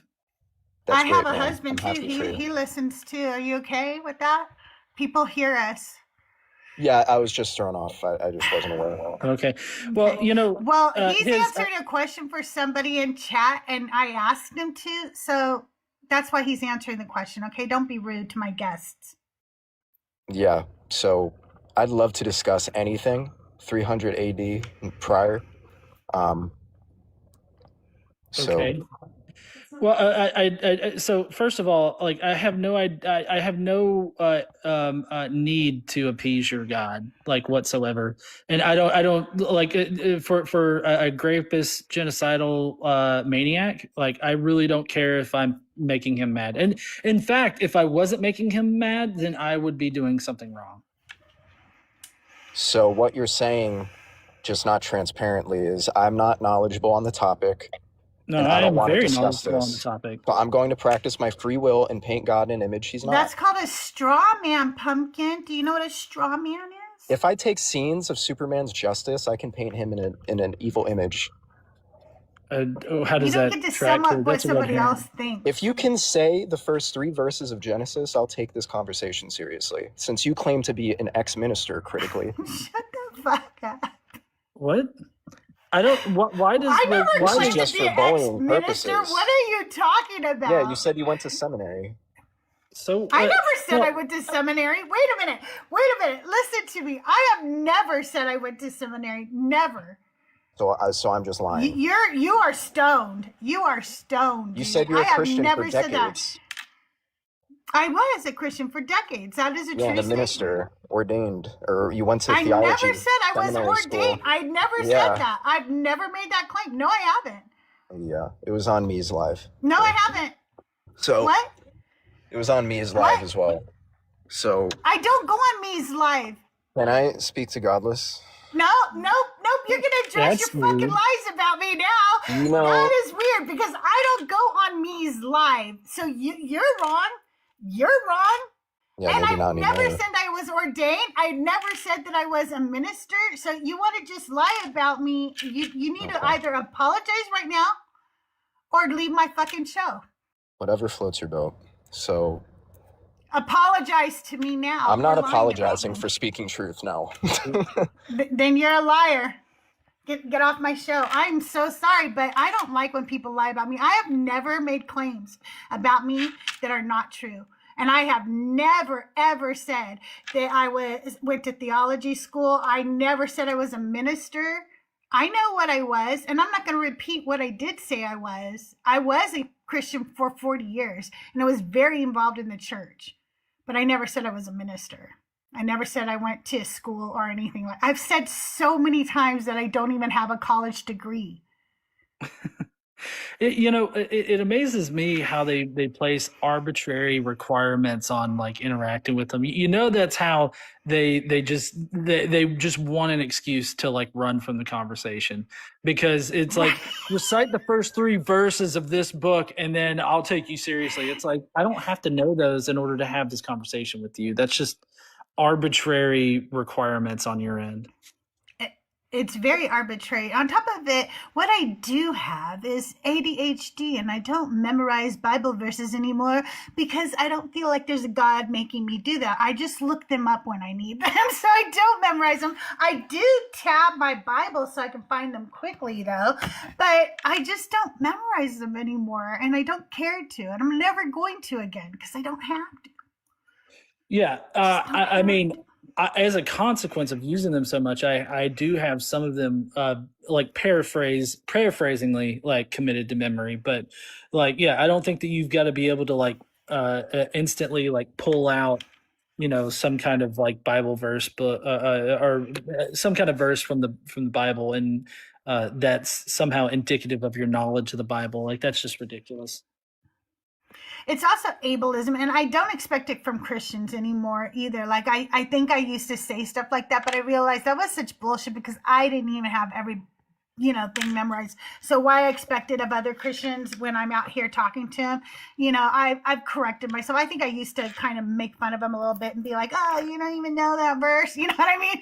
But hey, Mezzo Raiders, welcome in. You guys, welcome in. I hope you had fun watching Mezzo we need people to come up, ask Godless engineer your questions, and hopefully we get non-believers up here to talk to him about himself, because today is about him.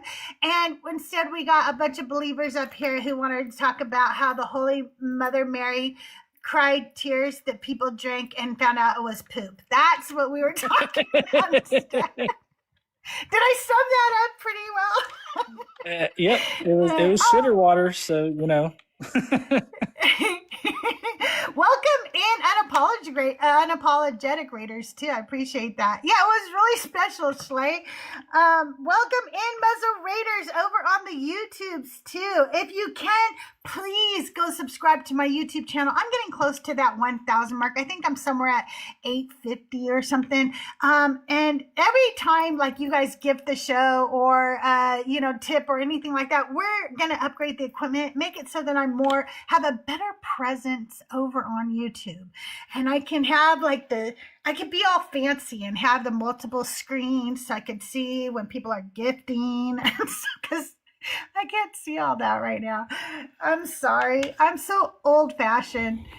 I'm on a walkie-talkie, you guys. This is CB radio and you don't even know. Hi, Karen. How are you? I'm good. How are you, Crystal?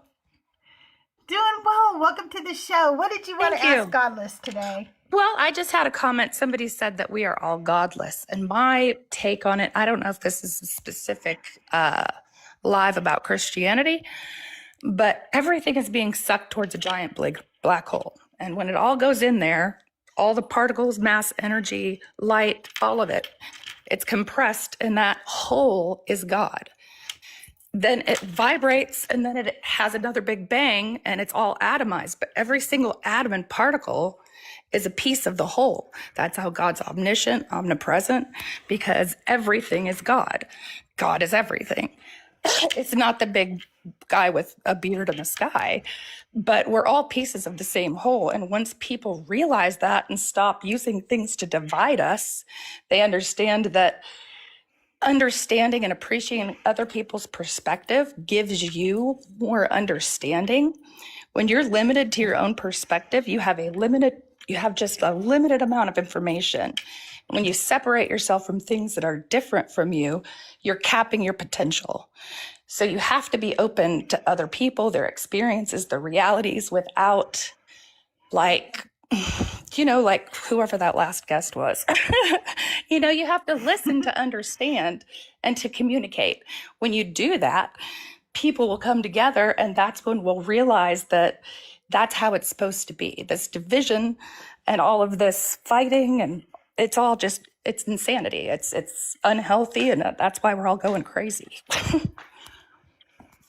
Yeah, I don't know. I still feel the need to push back against beliefs that don't comport with reality. And I think that people can be, can find meaning and purpose and everything like that without some kind of God concept to, appeal to. I think that that's probably the I don't disagree. I think a lot of people fall back on religion as a means to not do personal inner work and grow as a person.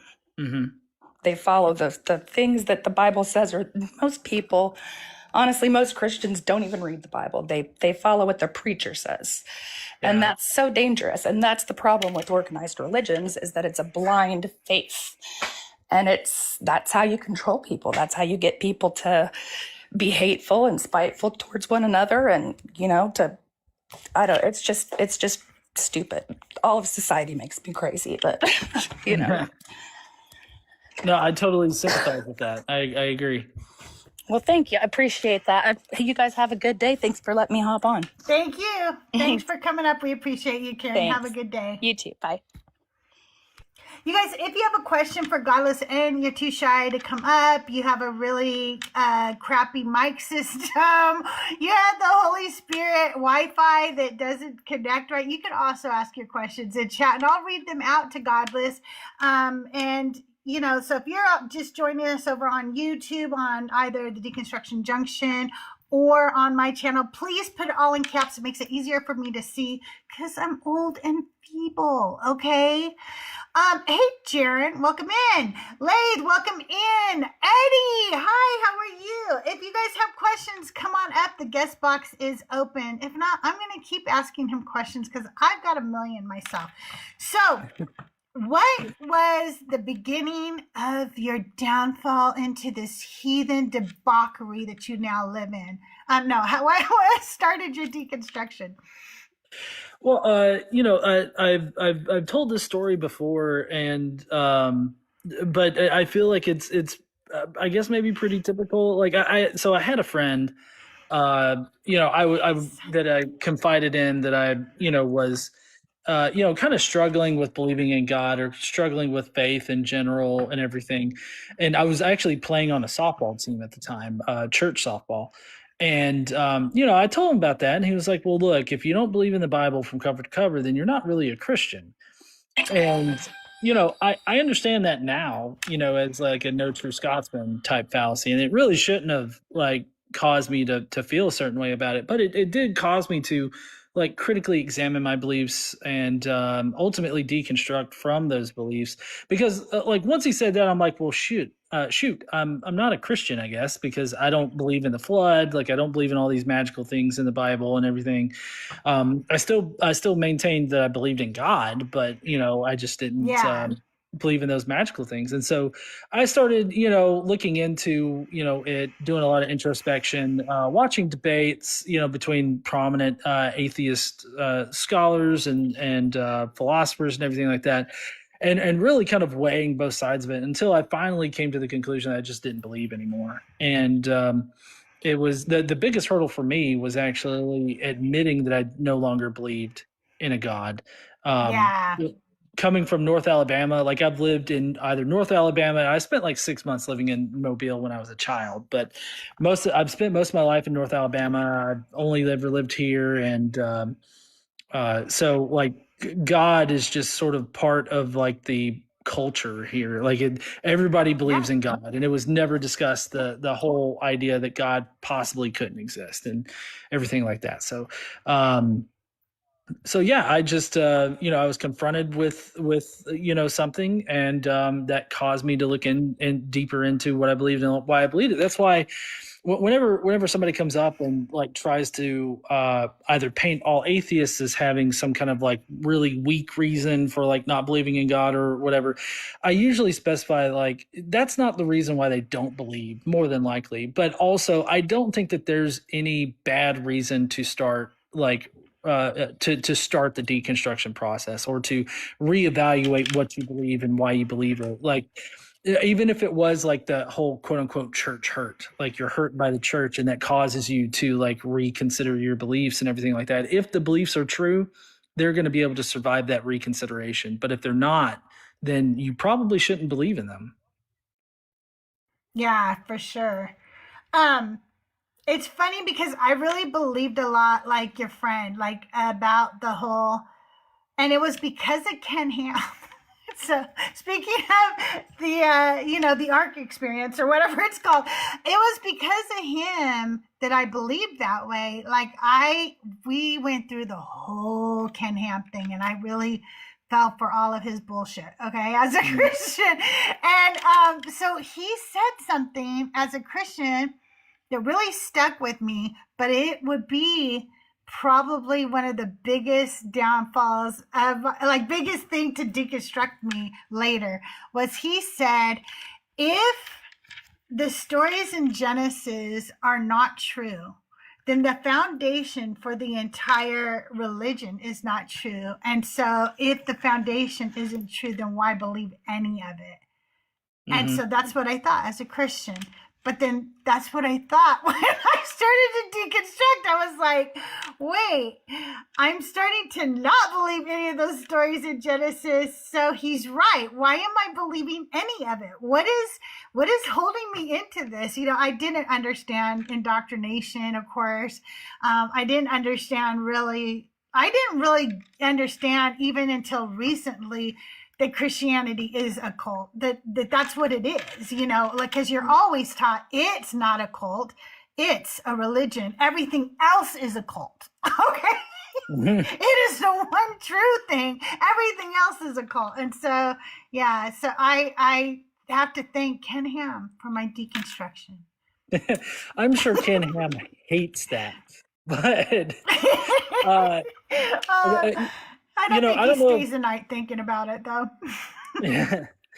You know, even when I was a Christian, like I was always kind of like I really kept my faith private to me. Like anytime that I publicly talked about it or I publicly engaged in it, I always felt off. Like I don't know if anybody else really felt that way, and maybe I was like one of those like what they call lukewarm Christians or whatnot. But like I believed in it, but it's like I didn't want to tell people that I believed in it, like unless it was like a church Oh event or wow. something like that. Like I really just was uncomfortable like discussing that with other people. And I wonder if like deep down, like my analytical side of my brain that, you know, knows that this doesn't make sense, but like I'm forcing myself to make it make sense. Like I just wonder if deep down, like I was genuinely like, yeah, this seems sus, but I'm going to continue to believe it anyways. You know, recently I was doing, I do these things called anti-sermons in my show. And it's Yeah, I where heard I'm them recently. taking every group. You have? Okay. So during one of them, I studied the effects of cognitive dissonance on our brain and stuff. And holy cow, like no wonder, like it does a lot. It causes depression, anxiety. It can cause anger that leads to violence, you know. And I think that I sat in cognitive dissonance a lot. I really did. Yeah. From this That belief system. and you know it's you can always tell how people end up resolving that cognitive dissonance, that feeling that they get, because I mean typically in this particular environment it's either they totally disregard it and disregard whatever new information it is, or they rework their theology so that it works with whatever new, so they actively have to change the religion in order to make it match reality for them. Yeah, absolutely. Absolutely. Um, Yeah, and I always tell people too, I feel like I was deconstructing the religion my whole life. I just didn't know how. Like, you're literally going against the very people you trust the most in the world, right? Your parents, your family, your friends, your community, and your brain is telling them that they are all wrong and you're right, and that seems so narcissistic. So you fight it, you know, and it's very difficult. Um, so once you deconstructed, when I deconstructed, and I talked to Zach Laser Hoffman about this recently, I felt like, okay, I don't believe anymore, but I don't want to take this from somebody else, because what if I'm wrong? And also, like, live and let live. Like, that's what I thought at first when I first was deconstructing, right?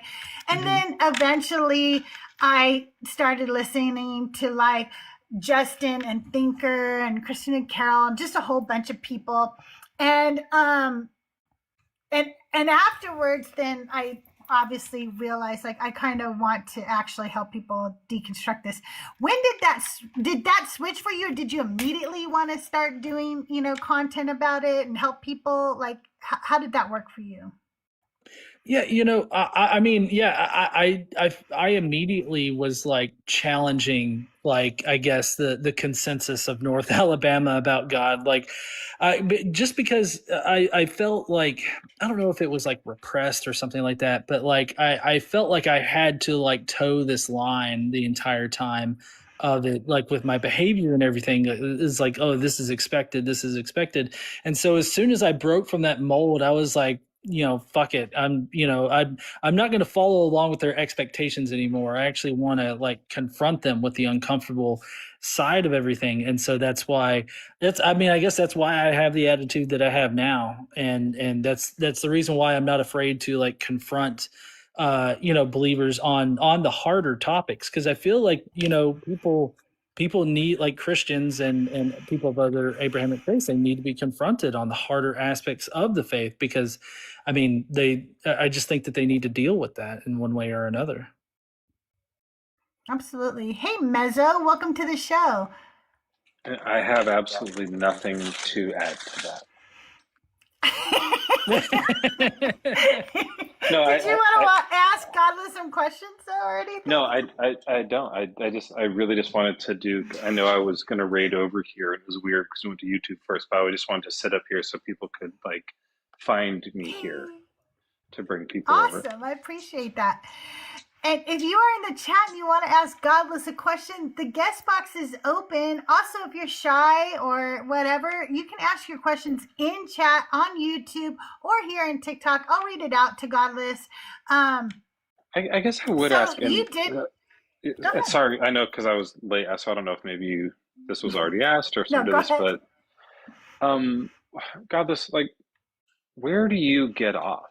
Like, where the fuck do you get off? Normally in the bedroom with my wife, but you know. Okay, that's a good answer. Yeah. Good answer. That's a good answer. Did you want to ask him his favorite position? Because that is a question you ask people, Mezzo. So I didn't know if that was. I would never ask someone. That's grotesque, Crystal. I'd never do that. You're so full of it. You probably drawn all of them. You guys, did he draw all the positions today? Is that what the video was? I missed it. We got through a few. Yeah, we did get through a few, Okay. but not all of them. Okay. All right. So there's more work that can be done in the future. Future content coming. So, Yeah, our work is never done. But carry on with the interview, though. Okay. Thank you guys. Thank you so much over on YouTube. We all love you too. John Pelosi says, love you, Crystal. Love you, Godless. Love you, Mezzo. I just want to point out I was first in that line there. So they love me the most. But they love you And guys well too. deserved. Well deserved. Thank you. Okay, so you do want to dismantle the religion like pretty quickly. I see. Wait, we do have somebody coming up to ask you a question. Bree, welcome to the show. Hey, how are you guys?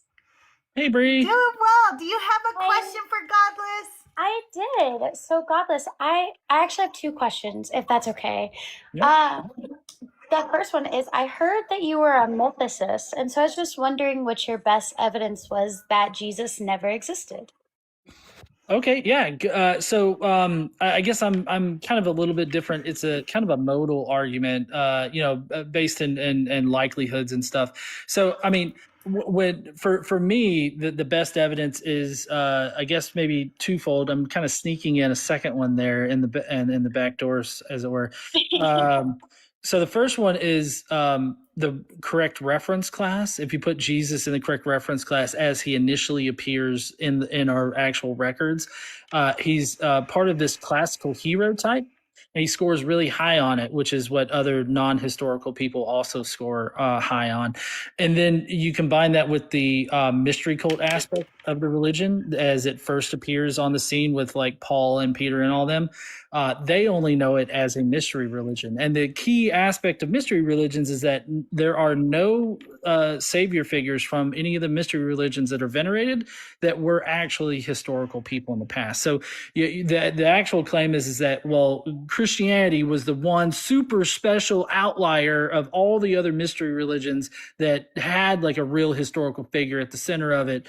So like, yeah, that's the thing. So I typically, I haven't seen any evidence to overcome that prior likelihood, the reference class issue, and the fact that it's a mystery cult.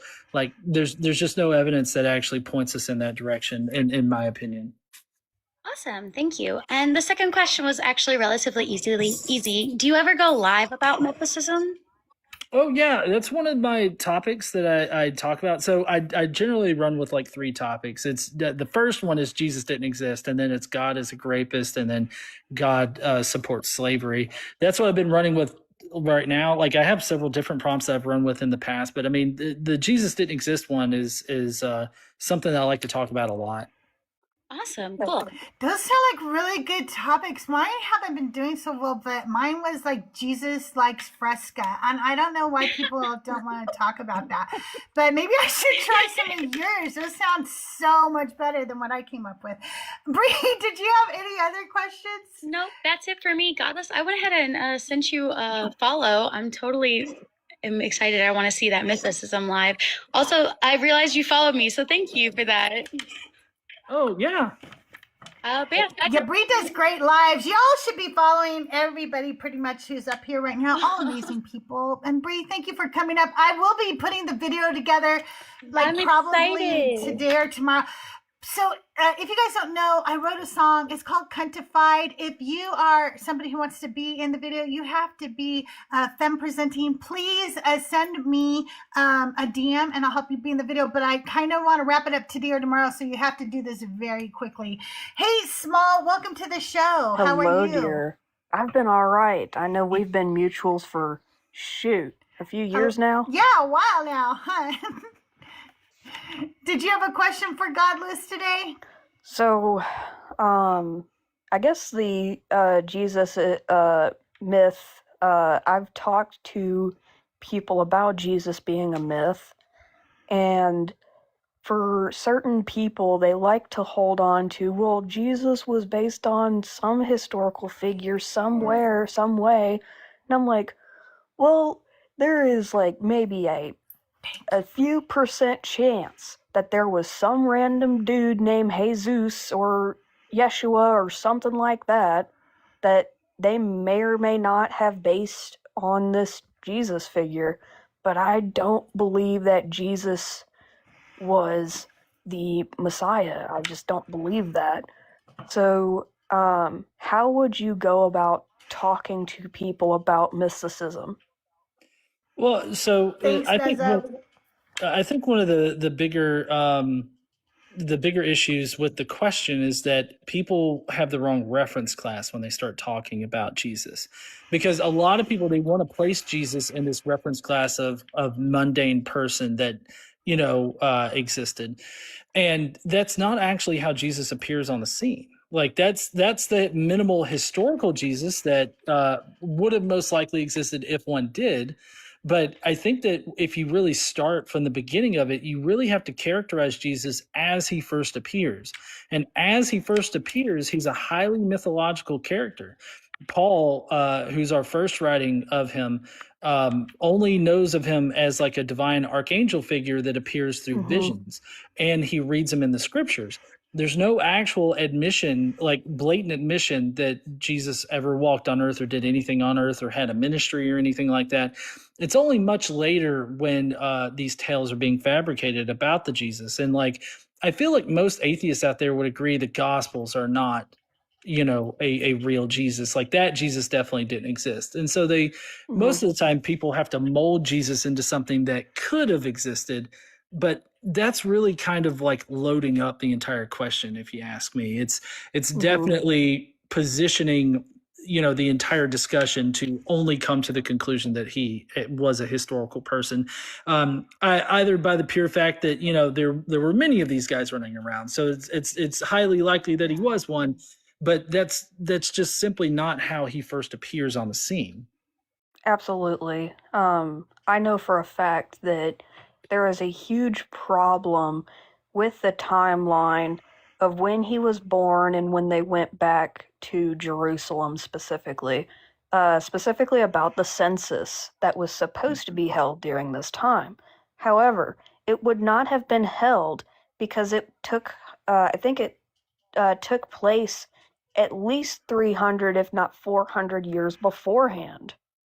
Am I correct? I'm not sure what you're talking about on that one. So, the census that they had to quote unquote take, so that way Joseph and Mary would go back to their homeland. So Jesus was considered specifically back in, Nazareth. Yeah, I believe that's Luke. Yeah. Yeah. So, well, that they didn't even one take censuses that way either. No, they don't. It's not true that everybody had to go to the hometown of their dad. That would be a ridiculous way to do a census. Right. They had to do this so Jesus would be in that very specific time at that very specific location. So, but when we look back at how the census was taken during that time, not only does it not make sense, but it's not historically accurate. It would have occurred 300, if not 400 years before the birth of Jesus ever took place. So this is what my difficulty was with it. When you compare when the census was took and when Jesus was born, it doesn't make any sense that way either. Well, so typically, and I don't know if something new has been brought forward, but typically, the census in Luke is attributed to the census that was taken in 6 A.D. And the discrepancy in Jesus' birth is between Matthew and Luke. Matthew has Jesus being born about 4 BCE, whereas Luke has him being born in 6 AD. Right. Right. So I guess I don't know which. I mean, they did take censuses, like, King Herod's rule specifically. Well, so Herod wasn't in Luke. There was no census in Mark. There was only a census in Luke. Yes. So that doesn't make any sense for the census to take place during the time of Herod. That's when Jesus was born. No, it would that's have occurred years before. Right. Sorry, that's when Matthew says that Jesus was born, but Luke says Jesus was born in 6 AD. Right. So it doesn't make any sense. I think that's what Small is pointing out, that it doesn't make sense that there was already a known historical tension. Matthew places Jesus' birth during the reign of Herod, and then while Luke connects it to Quirinius in 6 CE. So I think that's what Small is pointing out. Right. So it wouldn't make any sense at all. Yeah. No, they're not. They're totally incompatible birth narratives. Yeah, I agree about that. So, which story do you think that they should cling to in order to be more? Shoot, I don't really know how to put this. I think they should just throw them both out. Right, and right, just say right. This is all made up mythology. Me, right? It would just be logical for me. That's why I'm ex-Christian, to just throw it out, because I don't see any reason why they got the most important figure wrong multiple times within the book about this figure, for this figure made by this perfect God. So when it comes to people trying to cling to this very specific narrative of, well, King Herod was trying to look for Jesus, but then in Luke it said that he was born during the time of the census, which would not have made sense. So then you take it forward a bit to Jesus's unalivement. Who showed up to his tomb? And how many angels were there? How many guards were there? There are so many different retellings of how he rose, or even if he rose at all, and who was told. You would think that they would get the most important parts of this religion or mythicist to a very specific point, but they can't, because it is bits and pieces of different people telling a different story over years upon years after it had supposedly taken place. This is very much how myths by oral were taken or misunderstood. It's a massive game of telephone. Yeah, so absolutely. To answer the question at the beginning, I think that they should go with what Paul thought, and Paul didn't think of Jesus as being really born. The actual wording that he uses is that Jesus was made, like manufactured by God. Yeah, right. And wasn't the first gospel released the one by Marcion, Evangeline or whatever, doesn't it have him ascending from heaven to begin with, not born? Well, I don't agree with, because I feel like that's coming kind of from Jaron's point of view, and I don't agree with Jaron that Evangeline was the first gospel that was written. Okay, this is good. I want to know what are your thoughts on that? Well, I mean, I stick with the mainstream consensus about how the Gospels were written, and that's that Mark was written first anonymously, and then Matthew copied from Mark, and then Luke copied from Matthew and Mark, and then John knew of at least Luke, if not all the other Gospels, and then he crafted his with those in mind. And so I kind of But follow where along did that. Evangeline fit into that? Well, it would have Timeline. come after all the Gospels had been established, and Oh, Marcion okay. was creating his own stuff and everything. Like, Oh, okay. yeah. So, I think that they should go with how Paul saw Jesus, and that's a pre-existent archangel figure that was given a manufactured body, and this is actually something in Jewish culture that has been thought before.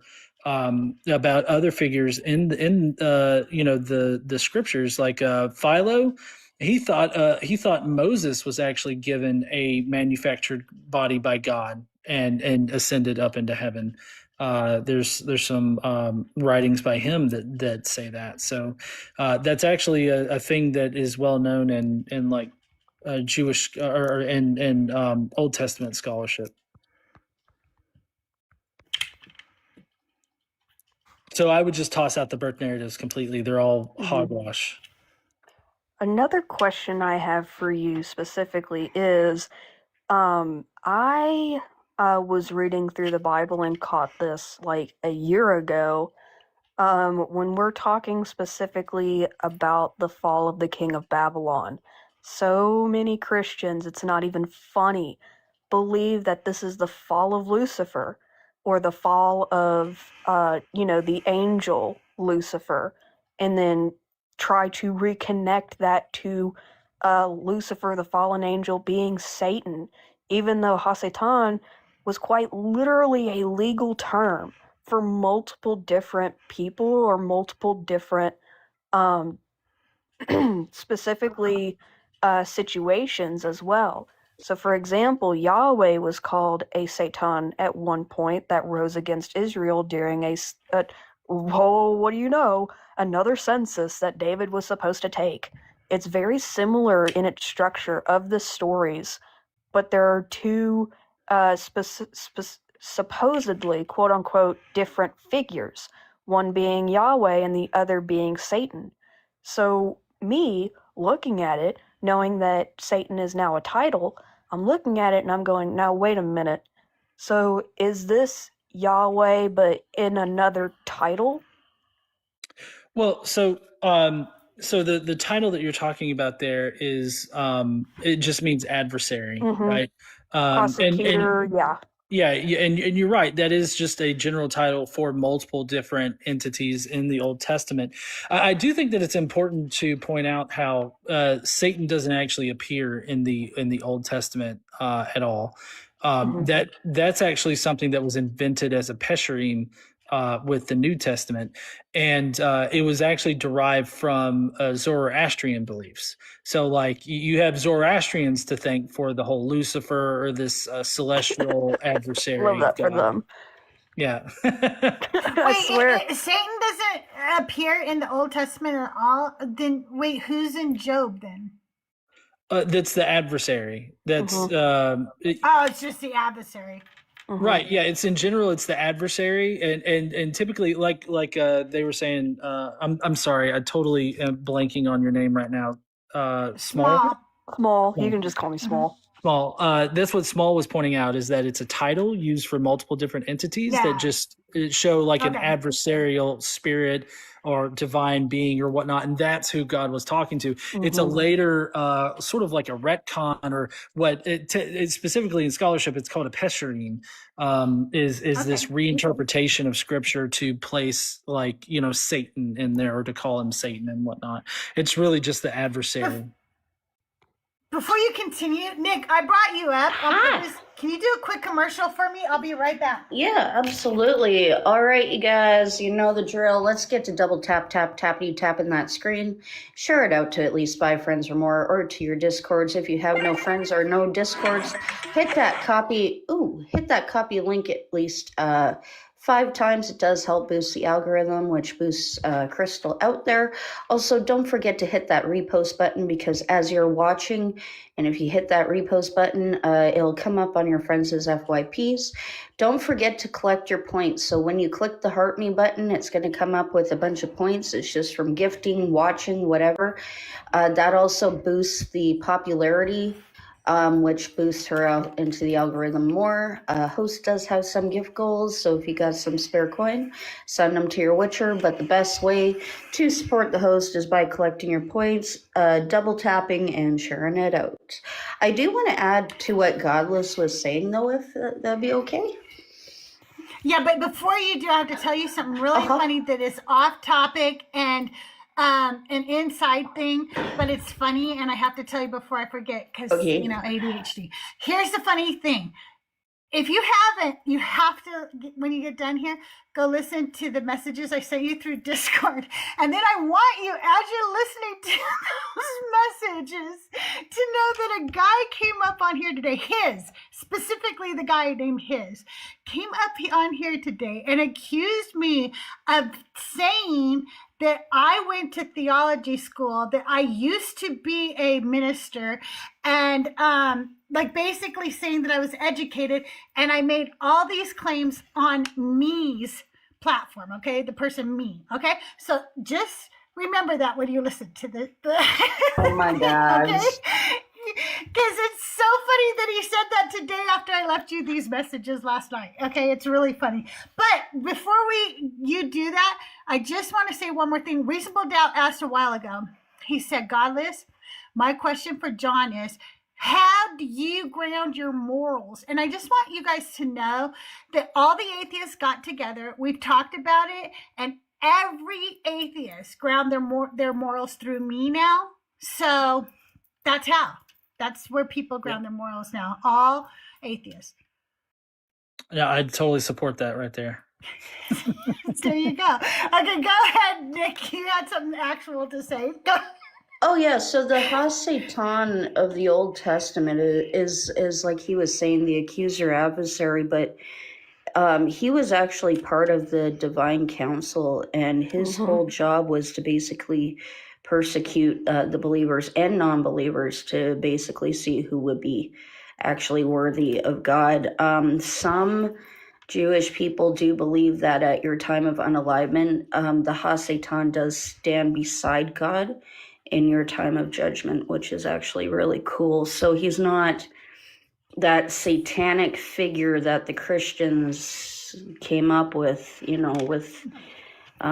part from bits of Zoroastrianism, bits of also Greco-Roman belief, and then of course we get the fiery demon imagery from Norse paganism as well. So, it's, the Ha-Satan and the Christian Satan are two different individuals. Yeah. I mean, Okay. I know if anything, the the most imagery we ever get that would be linked back to the quote unquote devil is in Revelations, the giant dragon that sweeps off 1/3 of the heaven stars, which a lot of people take that as like a serious thing and not really a metaphor. So they think that the 1/3 of the angels fell with quote unquote Satan, quote unquote Lucifer, when more than likely, I don't know, don't quote me on this. This is just me doing my own Bible study when I was, a little Christian alone in my room. So when I was reading this, I was like, so if I am interpreting this in the way the Christians told me to interpret this, if 1/3 of the angels left heaven along with quote unquote Satan, imagine if it were 1/3 of your company's employees leaving the company. How terrible does the company have to be for one whole third of your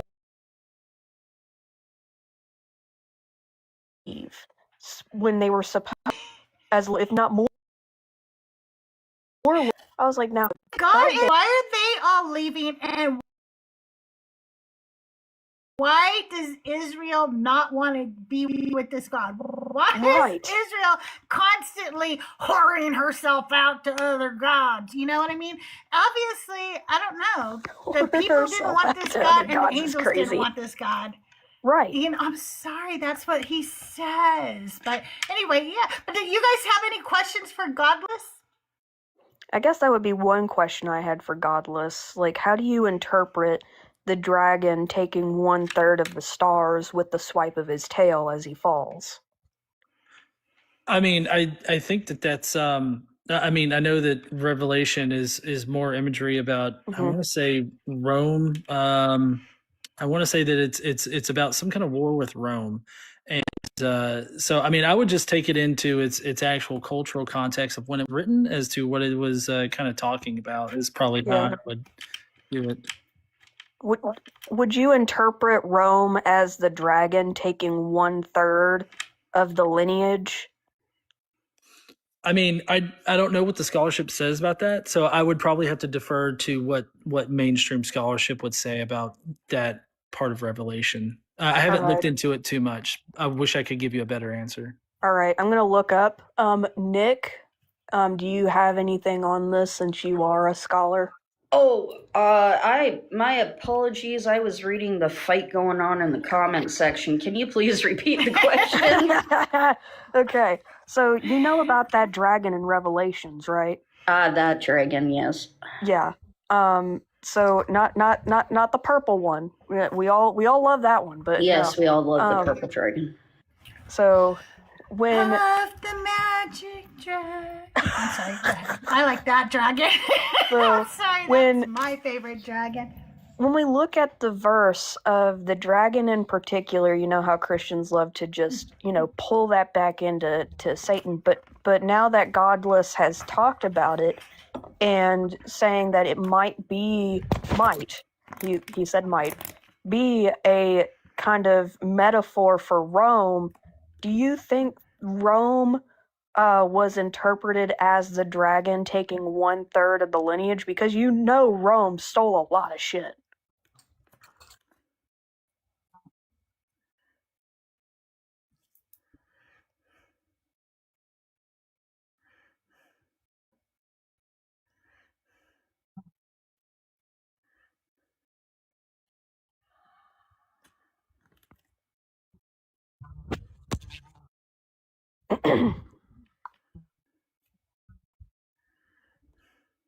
Different sources in which we see a lot talked about dragons and serpents and whatnot from different cultures stemming from Mesopotamia to Canaan to, even Greece and Rome, right? But my running theory on it is it had to do with they were bringing reinforcements. It was about basically taking over countries and building the army. That's what my personal view on it is. But hey, you guys, I'm gonna introduce the other guest real quick since this is a little side conversation because I want people to be able to ask Godless his questions real quick. Okay, Siege, welcome to the show. Can I get your age for TikTok purposes? Yeah, I'm 24. Okay, what question did you want to ask Godless? I saw your question in the chat. Go ahead. I just wanted to know where he thinks humans gain sentience from. Where? Yeah. Like, what body part? Like how do how like they want AI to become sentient? Like how, even though they'll never be able to replicate it. So like where do we get? I don't know if I'd go that far, but I think that I usually follow along with emergentism. I think consciousness, sentience is an emergent property of a sufficiently complex central nervous system. So it just emerges from the nervous system? Well, I think the complex interactions of a central nervous system like ours produces sentience, like consciousness. Like, I mean, it's an emergent property. I don't know how else to dumb that down. Like, No, I if see you what you're destroy a saying. certain part of the brain, you lose a lot of who you are. Yeah, for sure. Or how to communicate in a sense, but yeah. hmm We found that out through lobotomy. So, again, if we scramble your brains a little bit, you might not be the same sage as you were yesterday if we gave you a lobotomy tomorrow. So, Yeah, and there's a practical example of this, and that's Phineas Gage. Have you ever heard of Phineas Gage? absolutely. No. Yeah. Well, Yeah, so it's pretty interesting. yeah, for Siege up there that doesn't know, he's a guy who took like a spike or pole like to the head, and went straight, through his head and everything like that. Fundamentally changed like the structure of his brain and everything like that. Destroyed certain parts of it, and he ended up with a completely different demeanor and everything. It was completely changed, and so that seems to indicate that. Our personalities, our consciousness, our sentience is more of an emergent property that's produced by the complex interactions of our brains. I just meant more like the origin of it, I guess, in a sense. I think he was asking more in chat, like, where did humankind, as we evolved, go from being an animal without sentience to a being that now has sentience? Well, I mean, we're still animals. We're part of the great apes, and so this is it's just a matter of like how I guess Wait, how what do you mean? sentient. Siege, you do know we're part of the great apes, right? You do. I mean, know we that share we are characteristics part of that, right? for sure, but like No, I don't think we're an ape. We are We are great an ape. apes. We are. That's Taxonomically, we're just a fact. Yeah. like, do you know? No, it's not an opinion. That's just a fact of what we are classified as. like everything, every animal has sentience. They have sentience. Correct. We just can't communicate. Well, we actually can communicate with them in a way. Correct. We can teach specifically apes, elephants, and other specific kinds of animals to communicate in a way that we can understand. But my sense is like, where did that emerge? Like, what was the origin of that? Evolution. We evolved into having more sentience. Abiogenesis. Dude, you have to have a better argument than it's not an argument. You have to actually. That's just not indefinite, though. With. It's just not indefinite or the universal. Well, universal. I don't understand your need. That seems like an arbitrary need for universal. I think what you're wanting is a transcendental explanation, and that just simply doesn't exist. So you're loading up your expectation was something that. I'm just saying we just don't have the answers for. No. I have answers. I just have answers you don't like. That's what this amounts to. Do we have the answers for everything? I don't say that we have the answers for everything, but we do have answers for this question that you have. You just don't. We have answers for theories. Yeah, I mean, abiogenesis is a theory. Oh my gosh! Do you know what a theory is? Evolution is a theory. What's a theory? Really Hold on, quickly, hold on. guys, I need to do the mod thing. I really Big am Bang sorry. is a theory. Hold on. I need to do Excuse the me, mod just thing. 1 moment. Nick is talking for a minute, please. Okay, guys, in the comments section, let's cut it out. Let's stop. This has gone way too far. KC is Godless's spouse, so can we just stop, please? This is a friendly area. It doesn't matter if they have differentiating opinions than us, okay? I get it, but these are friendlies. Let's stop attacking friendlies and respect to Godless, especially, let's stop. Enough is enough. It's gone too far. Just so you all know, Jaren is a friend of the show. Godless is a friend of the show. Godless is the homie. This is just proof. What? I'm a what? What? I said I was getting a call. I said I was getting a call. I said Godless is the homie. Okay, so don't interrupt when people are talking, okay? Anyway, so let's stop arguing in the chat. This is proof all atheists, we don't think alike, but we can also be very cordial to each other. So go ahead and get back to your conversation. Let's try to keep the conversation with Godless in the conversation. Yeah, I was okay? just 'Cause basically this is saying his they're theories show, and okay? there's no universal and definite answer. So that's all I No, was saying. but you see, that's the problem is that you're loading it up. You're loading your expectations up with some transcendental absolute answer when that's not how anything has ever worked. We are processing reality through our human perception, like our limited human experience. So like we will never know if we've attained some kind of like absolute truth. Like how would you know if you know something absolutely to be true? There's some absolutes. Like what? Death. Well, Birth. death, like just the fact that people die. I mean, that's an absolute, is it not? I mean, there are, humans die. I mean, that But is you a don't fact, believe but that, how do you- Siege. You actually believe there's No, I some believe we humans die. that don't die. No, you believe there's humans that don't die. Oh, you're You talking about believe the in the Old Testament? Bible, right? You believe in the Bible, right? And you Of believe that you're course. going to live forever, right? Well, not in the sense So of you how we're can't say living. something Not in the is sense of how we're. absolute. Not in the sense of how we're You living can't say now. something's absolute and then also say that there are, times where Well, yeah, it's that's not just that an way. You know absolute what I to a mean? Exceptions to the rule. transition. It's not absolute if there's an exception to the rule. I mean, there's no exception. I just feel like it's clearly an There absolute is that's an going to exception to transition the into rule. something. There's Elijah. So, There is an absolute. There is an so exception. Siege, death being an absolute, just that people die. You think that there's no way at any point that we could develop something that would cause us to continue living?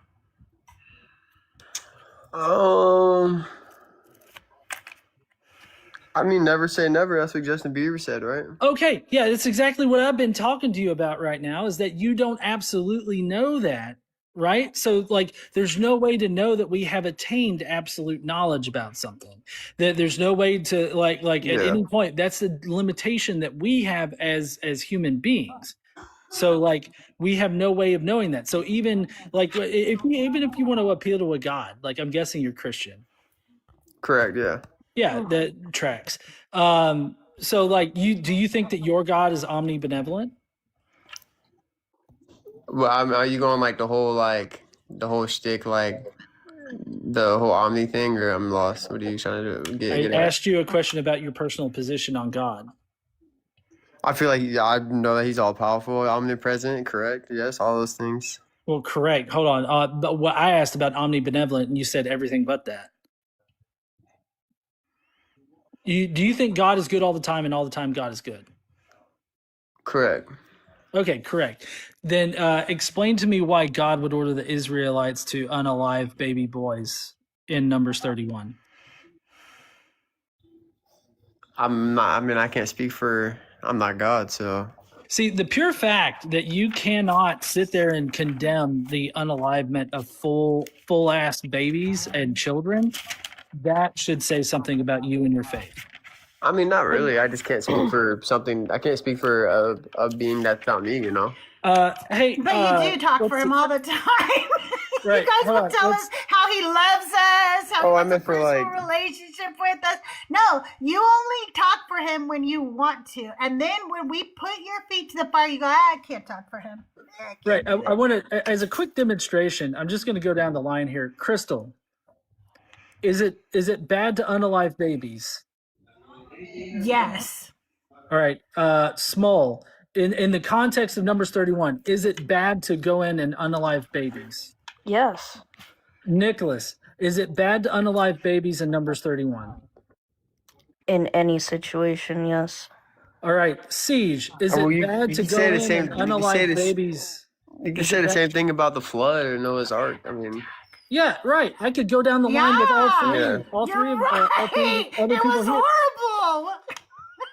but there's a lot of things. There's a lot of things going on back then. So, Like, where do you get your morals from, Siege? Because I don't want them.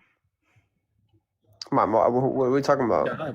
Oh, if you can't say a simple yes Wait, to let's let unaliving them babies. talk. Don't forget. Of course, I think that's wrong. Let's let Godless talk to him. This is Of course, I think actually that's not wrong. a panel today. This is his show today. Sorry. Go ahead. I just answered. I said, of course, I think that's wrong. You think you think God is wrong? No, I just think the action of unaliving babies is wrong. I'm not for Okay. abortion, so I'd be a hypocrite if I God said directly so. commanded Moses to unalive babies, and even if you don't want to go with Numbers 31, there's 1 Samuel 15, 1 through 3, where God directly says unalive babies. Ezekiel 25, Ezekiel 20, 25 and 26 has God attesting to the fact that he commanded the Israelites to do detestable things like sacrificing their firstborn children. Do you think that it's a good thing to sacrifice 7-day-old babies? No, but that's what the people were doing back then. So I don't know. There's a lot of stuff going back. Is God He said omniscient? he caused it. Is God omniscient?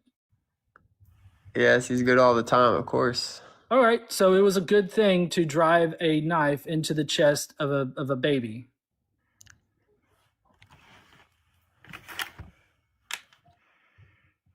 Well, it just gets like, I don't know, I feel like it's a gray area. Yeah, no, you see, it's a gray area. It's a gray area to drive a knife into the chest of a baby. Wow.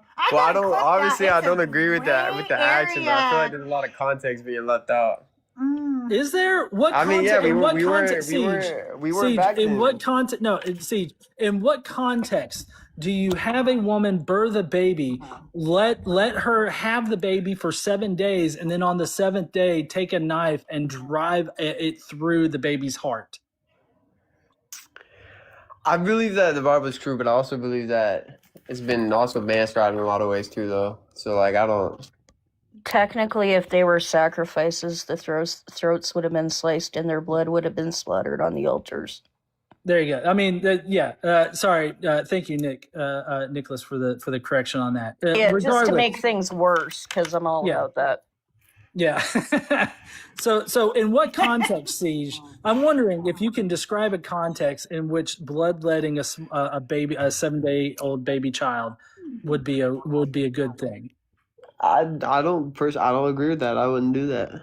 If God commanded you to do that, would you? God wouldn't command me to do that, though. No, God has commanded that in the past. That's not the question. Yeah. If God came to you, Jesus appeared to you in the middle of the night and was like, hey, I need you to slaughter a baby for me, would you do it?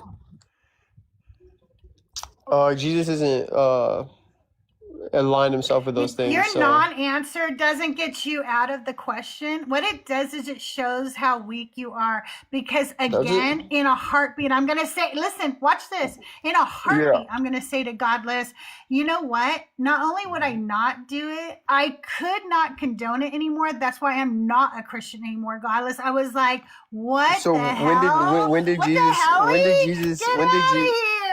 Jesus choose violence, though? Jesus was the Lord of the Old Testament. He tells you that over and over again. He says, I am the Lord that commanded these things. You've obviously never read Revelation. You can't make it a Trinity. You can't make it a Trinity and also, you can't make it a Trinity and also say it's not a Trinity at the same time. What you're doing is like, it is, we are watching the cognitive dissonance in real time happen to you right now. You're like, yes, how am I disagreeing I with think the Trinity? unaliving babies is, you're contradicting everything you're saying. Yes, I would never unalive babies, but it's a gray area. Oh, Jesus is God, but he's also not God, so he didn't say that. It's cognitive dissonance in I never said Jesus wasn't God. Real time. Just did. You just said he didn't do this. I just said while he was. I just said when he was walking, like in like 2,000 years ago, Nazareth and all these other. You can't separate the two. You can't separate the two. It was a different if revelation. If I murdered somebody 15 years ago, I'm still the murderer today, Pumpkin. Not necessarily. Yes, you are. Unless you kept doing the action. I'm still the murderer who murdered them in the past. So I don't get to not be that person. So Siege, let's put this to the test.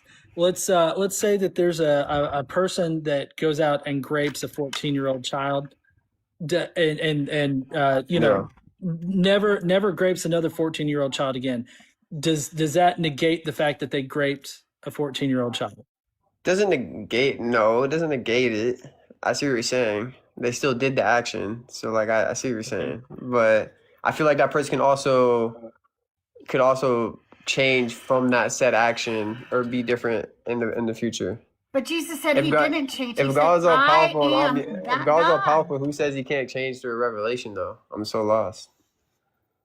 God Yeah, said he can't change. God said, I do not change. I would. God is There's the many, same yesterday there's as many today changes as throughout the Bible. tomorrow. Siege, how much of the Bible have you read? Out of curiosity. My bad, my phone's about to die. Decent amount. What's a decent amount? Have you read the entirety of the New Testament? Yeah, I haven't read more so like the entirety of like the Old Testament, to be honest. Okay, so how much have you read of the Old Testament? Like Genesis, just like probably only a couple, not like a lot. Well, don't you need the Old Testament to be able to understand why the New Testament happened? Not necessarily. I mean, I see what you're saying, but No, you don't. Is that maybe why you can't really answer Godless's direct answers because you actually don't know anything? And you're just spewing guess I don't know nonsense from your anything. own brain rather than using the actual text? Can you name Because the the verse? text says Can you God name is the the- same can you as name the- yesterday, as today, as tomorrow. Can you name the verse where God says that you have to read every single line and word and page? I mean, just because you're a supposed to lukewarm be Christian isn't my fault. Or is that a personal opinion from you? No, it's really Just- wild that us Oh. non-Christians have actually read the Bible, but Christians haven't. It's really odd to me. What, that it's not a whose string is bigger than the other string? Like, what does it matter if someone remembers a certain Because amount if of I'm signing a scripture soul, page? if I'm signing a soul contract, I wouldn't want to know who I'm selling my soul to, and obviously you don't. Oh, so you believe in souls? That's interesting. Yeah, I'm not an atheist, but Actually, Nicholas is not an atheist. Siege. Not everybody is an atheist. Oh, Godless would But say hey, you you don't. guys, I want to Godless move would the say you don't have a soul. conversation forward, and you're not listening to me. So I'm going to go ahead and drop you because you talk over me too much. But thank you for coming up. That was a lovely conversation. You guys, right now is the time of the live where we're going to play your favorite freaking game ever. So get up here in the boxes. You know what to do. It's time for Divine or Decline. And don't sit down there. I will pull you up here on the show. Don't make me do it, okay? You guys know who you are. Get up here, play Divine or Decline with us. So normally Godless, it is a lot more godless people coming up here to ask you questions. But today, they were feisty and they wanted to talk to you and duke it out. Yeah, I've noticed that. I wish that they would follow me and come up on my lives and like argue with me, because I'll sit there and I'll play. I've got games that I play, and I would love to play games with them. And that's funny too, because I go live Monday through Friday, and they usually come up and crash out pretty hard on me really quick because, I'm a woman, and so they have to like do some kind of misogynistic bullshit within 5 minutes of talking to me. But, you guys can come back. I'm live Monday through Friday, and I play a game too. We're going to play it right now. Tahir, are you working? Do you have excuses for why you're not up here hanging out? KJ, are you coming up? Who all is in here? I'm going to start calling out your names. Lisa Marie, are you coming up? Sarah, are you coming up? Lilith, are you coming up to play Divine or Decline? You guys get up here. Douglas, Theo K, are you coming up to play? Who's coming up to play with us? Here comes so Sarah. explain decline or Divine or Decline. I for me. will. I'll explain it all to you. You guys, Divine or Decline is just the best game that was ever invented, and it was invented by me because I'm funny like that. And so here's how the game is going to work. I'm going to read you 10 statements, okay? 10 phrases, if you will, 10 verses, okay? If it is from the Bible, and let's be very clear, I have to use a specific Bible due to copyright infringement. I use the American Standard Version of the Bible. I do not deviate from the Bible. I do not paraphrase the Bible to trick you. But if it is from the Bible, you're going to say divine. It's just that simple. You're going to say divine. But If it is from the Quran, the Book of Mormon, or I made it up, it is decline. So it's a very simple answer, divine or decline. There are no points, and the last question decides the winner because we just always do that for the fun of it. But hey, KM Rubik's, if you want to come up and play, you're invited. I'm going to invite you. If you want to come up and play with us, we're about to play Divine or Decline. You guys, I have stickers in the chat. You guys should still have Divine or Decline stickers if you want to answer with those in chat. YouTube, you guys play along, Divine or Decline. And we're going to start right now. And I'm just going to go from top to bottom. Okay, all right. Okay, Robin, if you come up when you can. We'll just start with you when you get up here, okay? All right. Hey, Sarah, how are you today? I'm doing okay. How are you? Doing well. Good to see you. Okay, here comes Robin. Robin's coming up to play. Hey, Ace, good to see you. Okay, so I'm going to start at the top, and I'll just ask in order, and I'll go down to Godless, okay? So, Godless, you have time to think about it. But don't Google, okay? No Googling. All right, here we go. He that spareth his rod hateth his son, but he that loveth him chasteneth him betimes. God, these words. Robin, divine or decline? I'm going to go with divine. Okay, Sarah. Also divine. All right, Nicholas. Divine. All right, Small. Divine. Godless. I'll go with the divine too. I'm a little wishy-washy on It's that. decline. No, I'm just kidding. Yeah. It's not. You guys got it right. It's divine. That is Proverbs 13:24. I just can't pronounce those old tiny words. So I think that's going to be a tell for you guys. If I can't pronounce the words. Okay. The fool kindleth strife as dry stubble before the wind. Robin. Can you repeat it? I'm sorry. Sure, no problem. The fool kindleth strife as dry stubble before the wind. I'm going to go with decline. All right, Sarah. Also decline. All right, Nicholas. Decline. All right, Small. Declined. All right, Godless. I too decline. You guys are doing really good today. That is decline. I made that up. So we're going on. And the earth opened her mouth and swallowed them up. Robin. Divine. All right, Sarah. Divine. Nicholas. Divine. Small. Divine. Godless. Divine. You guys are the best ones that I've ever had up here before. That is 4 for 4 for the whole team. Okay, we're on to the next, or 3 for 4. Was it 3 or 4? Was that 4 or 3? 3. I think that was 3. 3. Okay, 3 for 3. It still was good. It was still really good. Okay, let's go for 4. And thus we see that by small means the Lord can bring about great things. Robin. I'm going to go with divine. Also, they're right, only getting Sarah? this word because they've been copying me. No, I'm just joking. I'm going to go decline. I'm not because you said that. I have to break off because you said that. No, I have to say decline. Nicholas. Watch me get it wrong too. I follow no leaders. Decline. Okay, Small. Declined. All right, Godless. Can you read it one more time? Yes, and thus we see that by small means the Lord can bring about great things. I'll go with decline as well. That is decline. That is from the Book of Mormon. Good It job, sounded Mormon. everyone. My It sounded Mormon, hubris. I flew too close to the sun. You did fly too close to the sun, didn't you? You guys are kicking ass today, though. I'm very proud of you. Look at these atheists up here.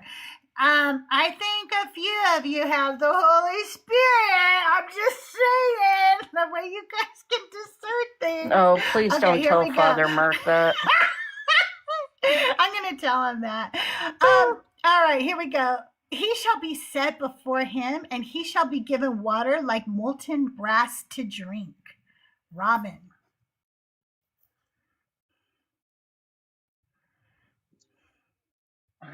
Goodness. I'm gonna go with divine. All right, Sarah. Did you say molten rats? Brass? No, brass.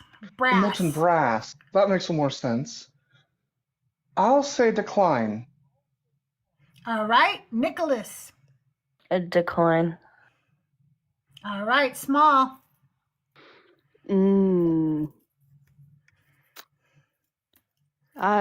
That sounds familiar, but I'm gonna go with decline. All right, Godless. I'm gonna say divine on this one. I do love Molten Rats for a band named Ken. I agree 100%. That was decline. That was Surah 14:16 in the Rodwell translation of the Quran. Okay, here we go. Oh, rats. Rats. And I will make mine arrows drunk with blood, and my sword shall devour flesh. Robin. I'm gonna go with divine. All right, Sarah. Sorry, I was divine. Sure, I was typing divine. I see it. It's great. Nicholas. I think I'm gonna go decline. All right, Small.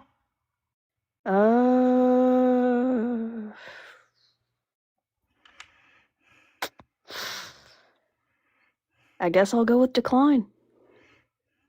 Okay, Godless. I know this is religious. I just can't place it in the Bible, maybe, but I feel like it's divine.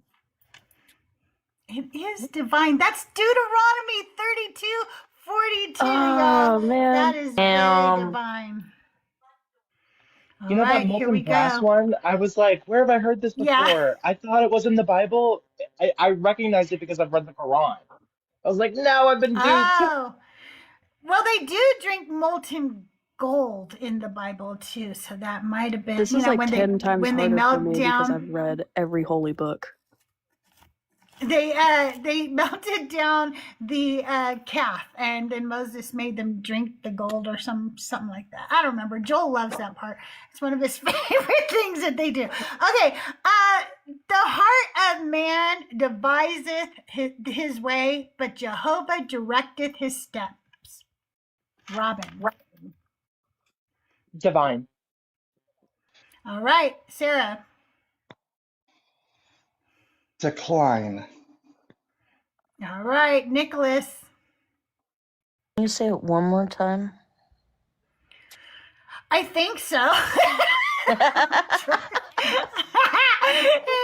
heart of man deviseth his way, but Jehovah directeth his steps. No, his steps. I'm just kidding. It's not steps. Decline. Okay. Small.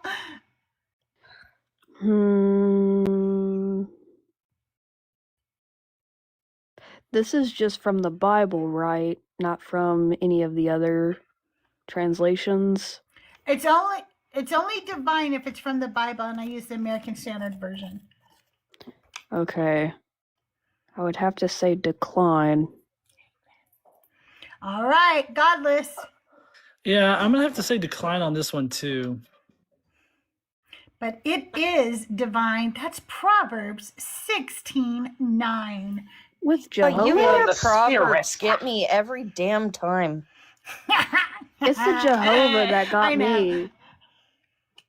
I know that Jehovah will get you every time, but it's something that they like to say in the ASB. They also like to say in the Book of Mormon, so there can be some confusion there. Yeah. They were both written around the same time too, I think, within like 40 or 50 years or something. Anyway, and it came to pass that he was chained with strong cords and confined in prison. Robin.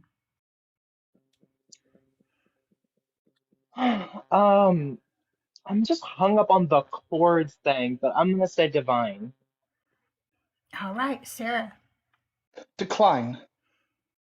All right, Nicholas. One more time. And it came to pass that he was chained with strong cords and confined in prison. Trying By to chords, do they mean remember. rope? Are we talking about rope? Is that what we're talking about? I don't know. I'm not doing a Bible study right now, Robin. Oh, okay. Okay. I'm still keeping my answer. I don't know. I don't know. I'd have to look up and see who wrote this first before I can tell you what they're talking about. Anyway, You know what? Nicholas, what? I think I'm gonna go with decline because I don't think chord was used. I'm gonna go decline. Okay, Small. I'm probably going to stray from Nicholas a bit and say divine. Okay, Godless. I'm going decline on this one. It is declined. That is from the Book of Mormon. 1830 edition is what I use, by the way, because that's copyright free. The Quran is copyright free too, as well. Only the Bible is there copyright editions that you can't use. Okay, let's go on. He who soweth violence shall reap confusion. Robin.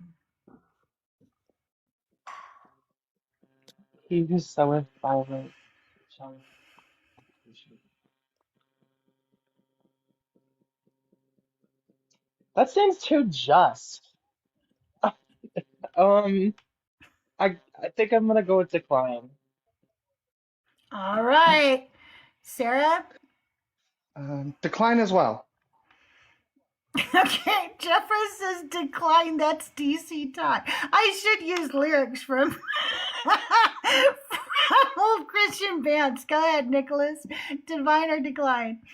I want to say decline, but this sounds like it could be another freaking proverb. Decline.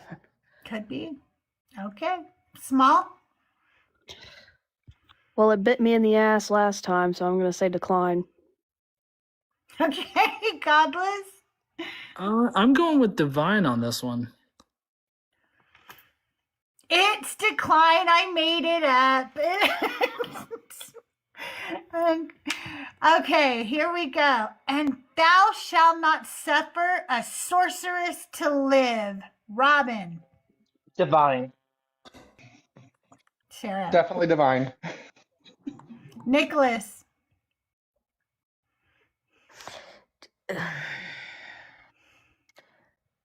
See, I've never read your version, so I don't know if it says sorceress in exchange of witch.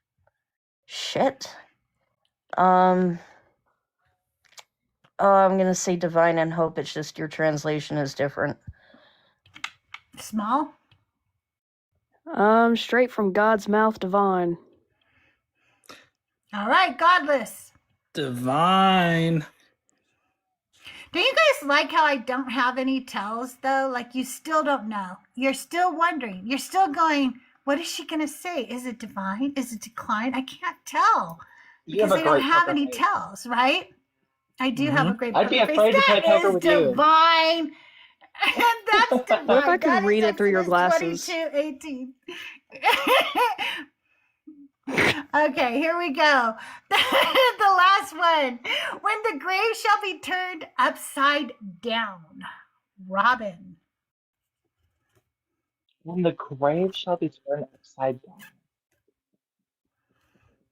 That doesn't sound like anything I've read in the New Testament. And if it was from the Old, they believed in Sheol. So I'm like, I'm gonna go decline on this one. All right, Sarah. Declan. Okay, Nicholas. Decline. Okay, Small. Your card is declined. Okay, Godless. I'm gonna have to go with decline too. That is declined. That's from the Quran. How did you guys do? Did anybody get them all right? Anybody? I got a C 9, minus. I 8? think I got a 7 I out of missed 10. one because of a translation issue. I think it's kind of your fault. I missed think I a couple. missed It's not my I know I missed a two. couple. I think I missed about as You many guys as did Nicholas really good. missed. That's because you're I just blabbed and copying me. Let's immediately be got for one real. wrong. Because I love you very much. Well, I did stray from you that one time, You and it bit me in did, the and then ass. regretted it. Yeah, instantly. But I did follow your instructions and still got it wrong, so it still bit me in the ass. You're supposed to be the Bible scholar Don't here. ever I'm just follow a mere her. little shit. Don't ever follow him. You can't follow Nicholas. Sarah, Crystal cheats. I do cheat a little bit. A little bit. I love to write made up ones to sound like Ecclesiastes or Proverbs, or to use terminology that I know that you guys know is in the book, because it's fun to do that. You guys, I want to thank you all for being here, but I want to talk to Godless for a minute. Godless, when do you go live? Where do you go live? Where can we find you next? Tell us, promote yourself. Tell us what's coming up. What's going on? Well, so I'm off work tomorrow, and I'm on Skep Talk that tomorrow night. But I was considering doing like a TikTok thing at some point during the day tomorrow. I usually play games on my live. I developed 2 games, one for contradictions and one for the horrible things God has done in the Bible.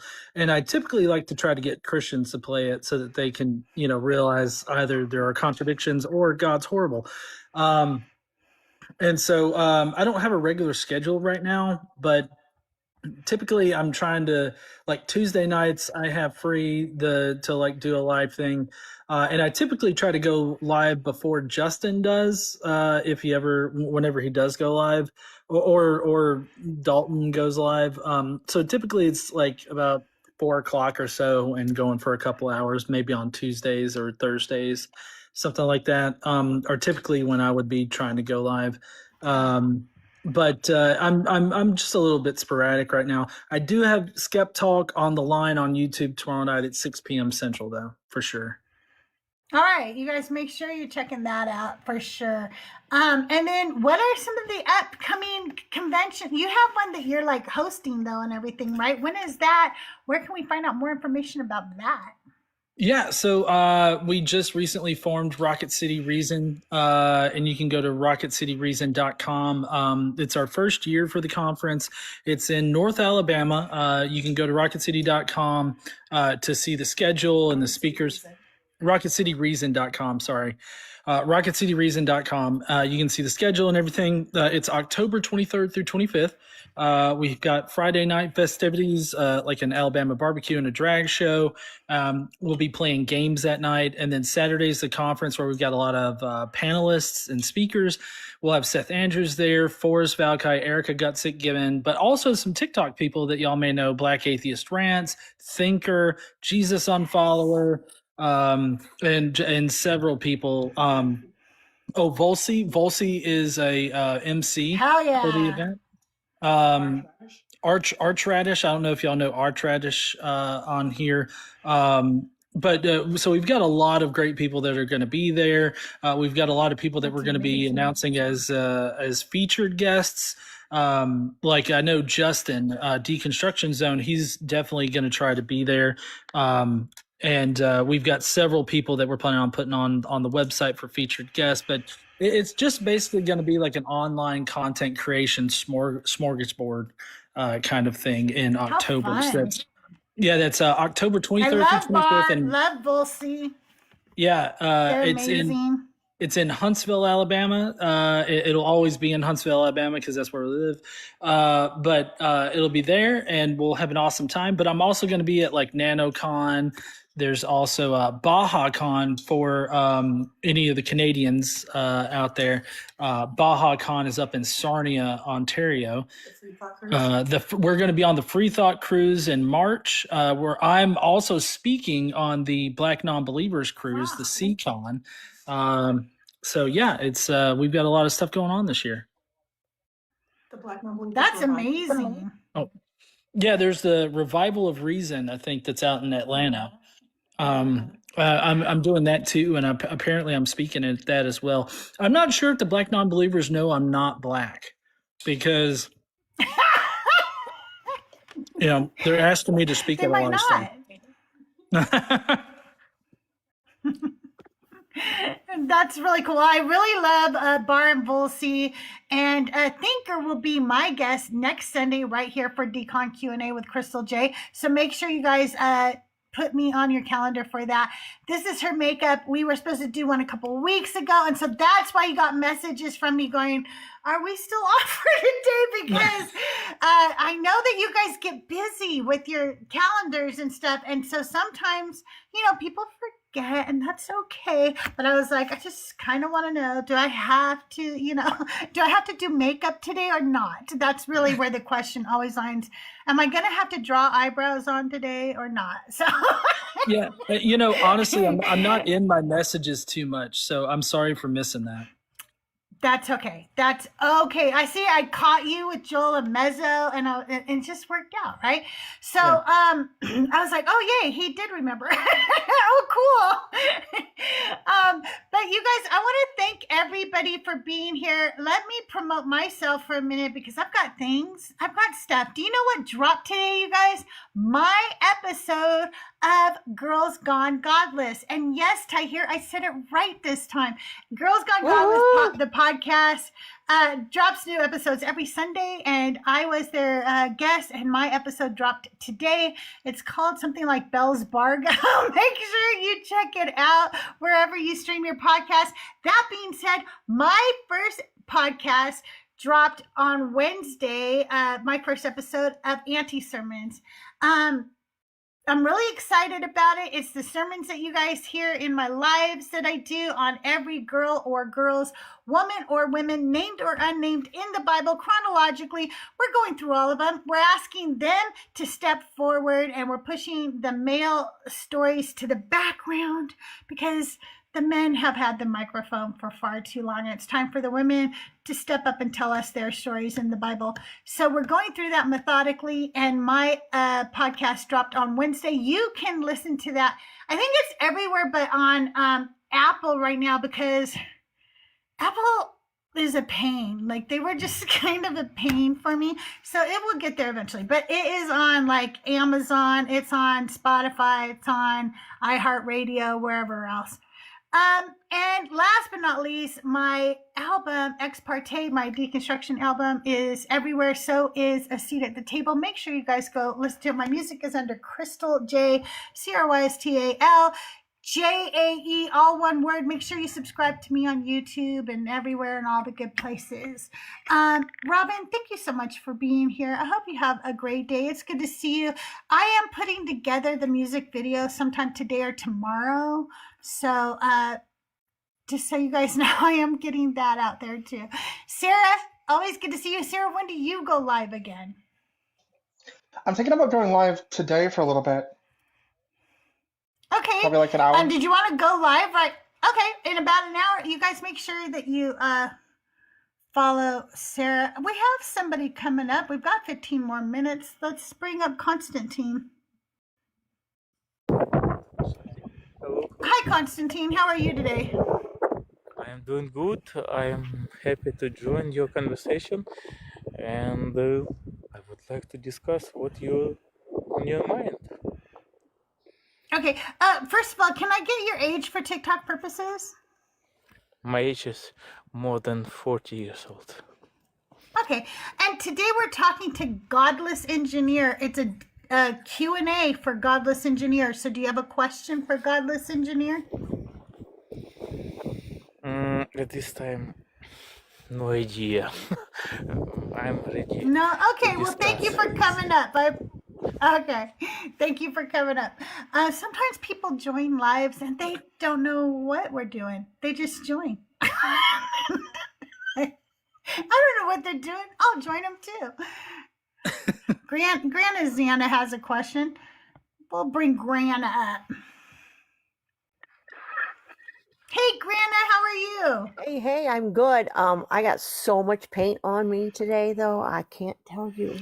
What are you painting? Myself on with white clothes on for your video. Oh, cool. That's cool. So I hope it turned out okay because my first round was perfect and I lost the video. So I redid it 3 times and I'm like, this is the best it's gonna get. By then I had no makeup on and it's really funny. But I had a blast. Oh, good. I'm glad you had fun. Question. Oh yes, it was so much fun. Godless, I have a question for you. Yeah. What's up? Big cowboy hats, do they mean Christian or non-Christian? Big cowboy hats mean I don't know. What? I feel like this is an inside joke I don't get. No, it's just when you see the on anytime you see people with big cowboy hats in movies and stuff, they're always like saying that they believe in God whether they do or not. They just like they're God believers. So I just wondered if that was something that you never thought of. Because he has a cowboy hat on in his it's so in his cool. profile pic. It looked good.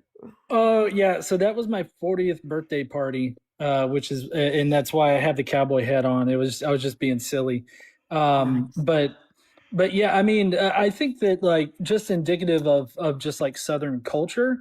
I mean, I think that Southerners just being like Christian is just part of their identity. I think is a kind of a big thing. Oh, all right. And what is your favorite thing to do when you're not like on TikTok? When I'm not on TikTok, my favorite thing to do. I mean, honestly, it's just sort of relaxing here on the couch with my wife and binge watching shows. Currently, we're watching Smallville. Oh, I love Smallville. Ooh. Yeah, we're trying to not How think too much nice. about the Nexium thing, but it's not ruined it too bad. Oh, good. Well, that was it. I just wanted to. I saw the cowboy hat and I was curious. Well, thanks for coming up, Grana. We love you. And you guys, I'm going to go ahead and end the live because, well, I just didn't charge my phone last night or something. It's like about to die here, and I'd rather end it without it dying on everybody. But I want to thank you so much for being here, Godless. I really appreciate it. It was really nice getting to know you better.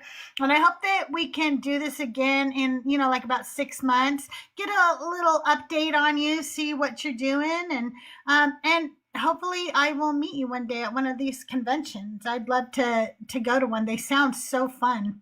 They are really fun. And, Crystal, I so appreciate you asking me to come up and spend some time with y'all. I've really enjoyed the community that's both here on TikTok and elsewhere, the deconstruction community. It's been great. And, I really appreciate being welcomed in, even though I'm such an old guard kind of person, in the community. I really do appreciate it. Well, I really think that a lot of us did know you from over on YouTube, but we were over here, and when we saw you were over here, we were really excited. They were like, yay, he's over here now. So we're glad you're here, and I enjoy your content. I hope everybody's following you here and over on YouTube. You have amazing content, and it's just been a pleasure to get to know you more personally. Thank you again, Robin, Sarah, Nicholas, and Small, and everybody on YouTube and in the TikTok chat. Thank you so much for being here. Is there somebody we could raid right now? Who's out there yapping today? I just want to say thank you so much to all the nice comments that are coming through, like Small and Pink. Everybody, y'all are just awesome. I just met you today. I've known CrystalJae for quite some time, and I've known Nicholas for, I don't know how long I've known this man. But it's been 84 years. It's been 84, 4 score and 7 years ago, back when I was a wee lad. But Godless, this is probably the first time of me seeing you. I'm actually very glad that I got to meet you. Quite a few people are, young, new, and old, and are starting to come back to the deconstruction community, and it makes me happy. My little 4-year-old sober, deconstructing ginger self.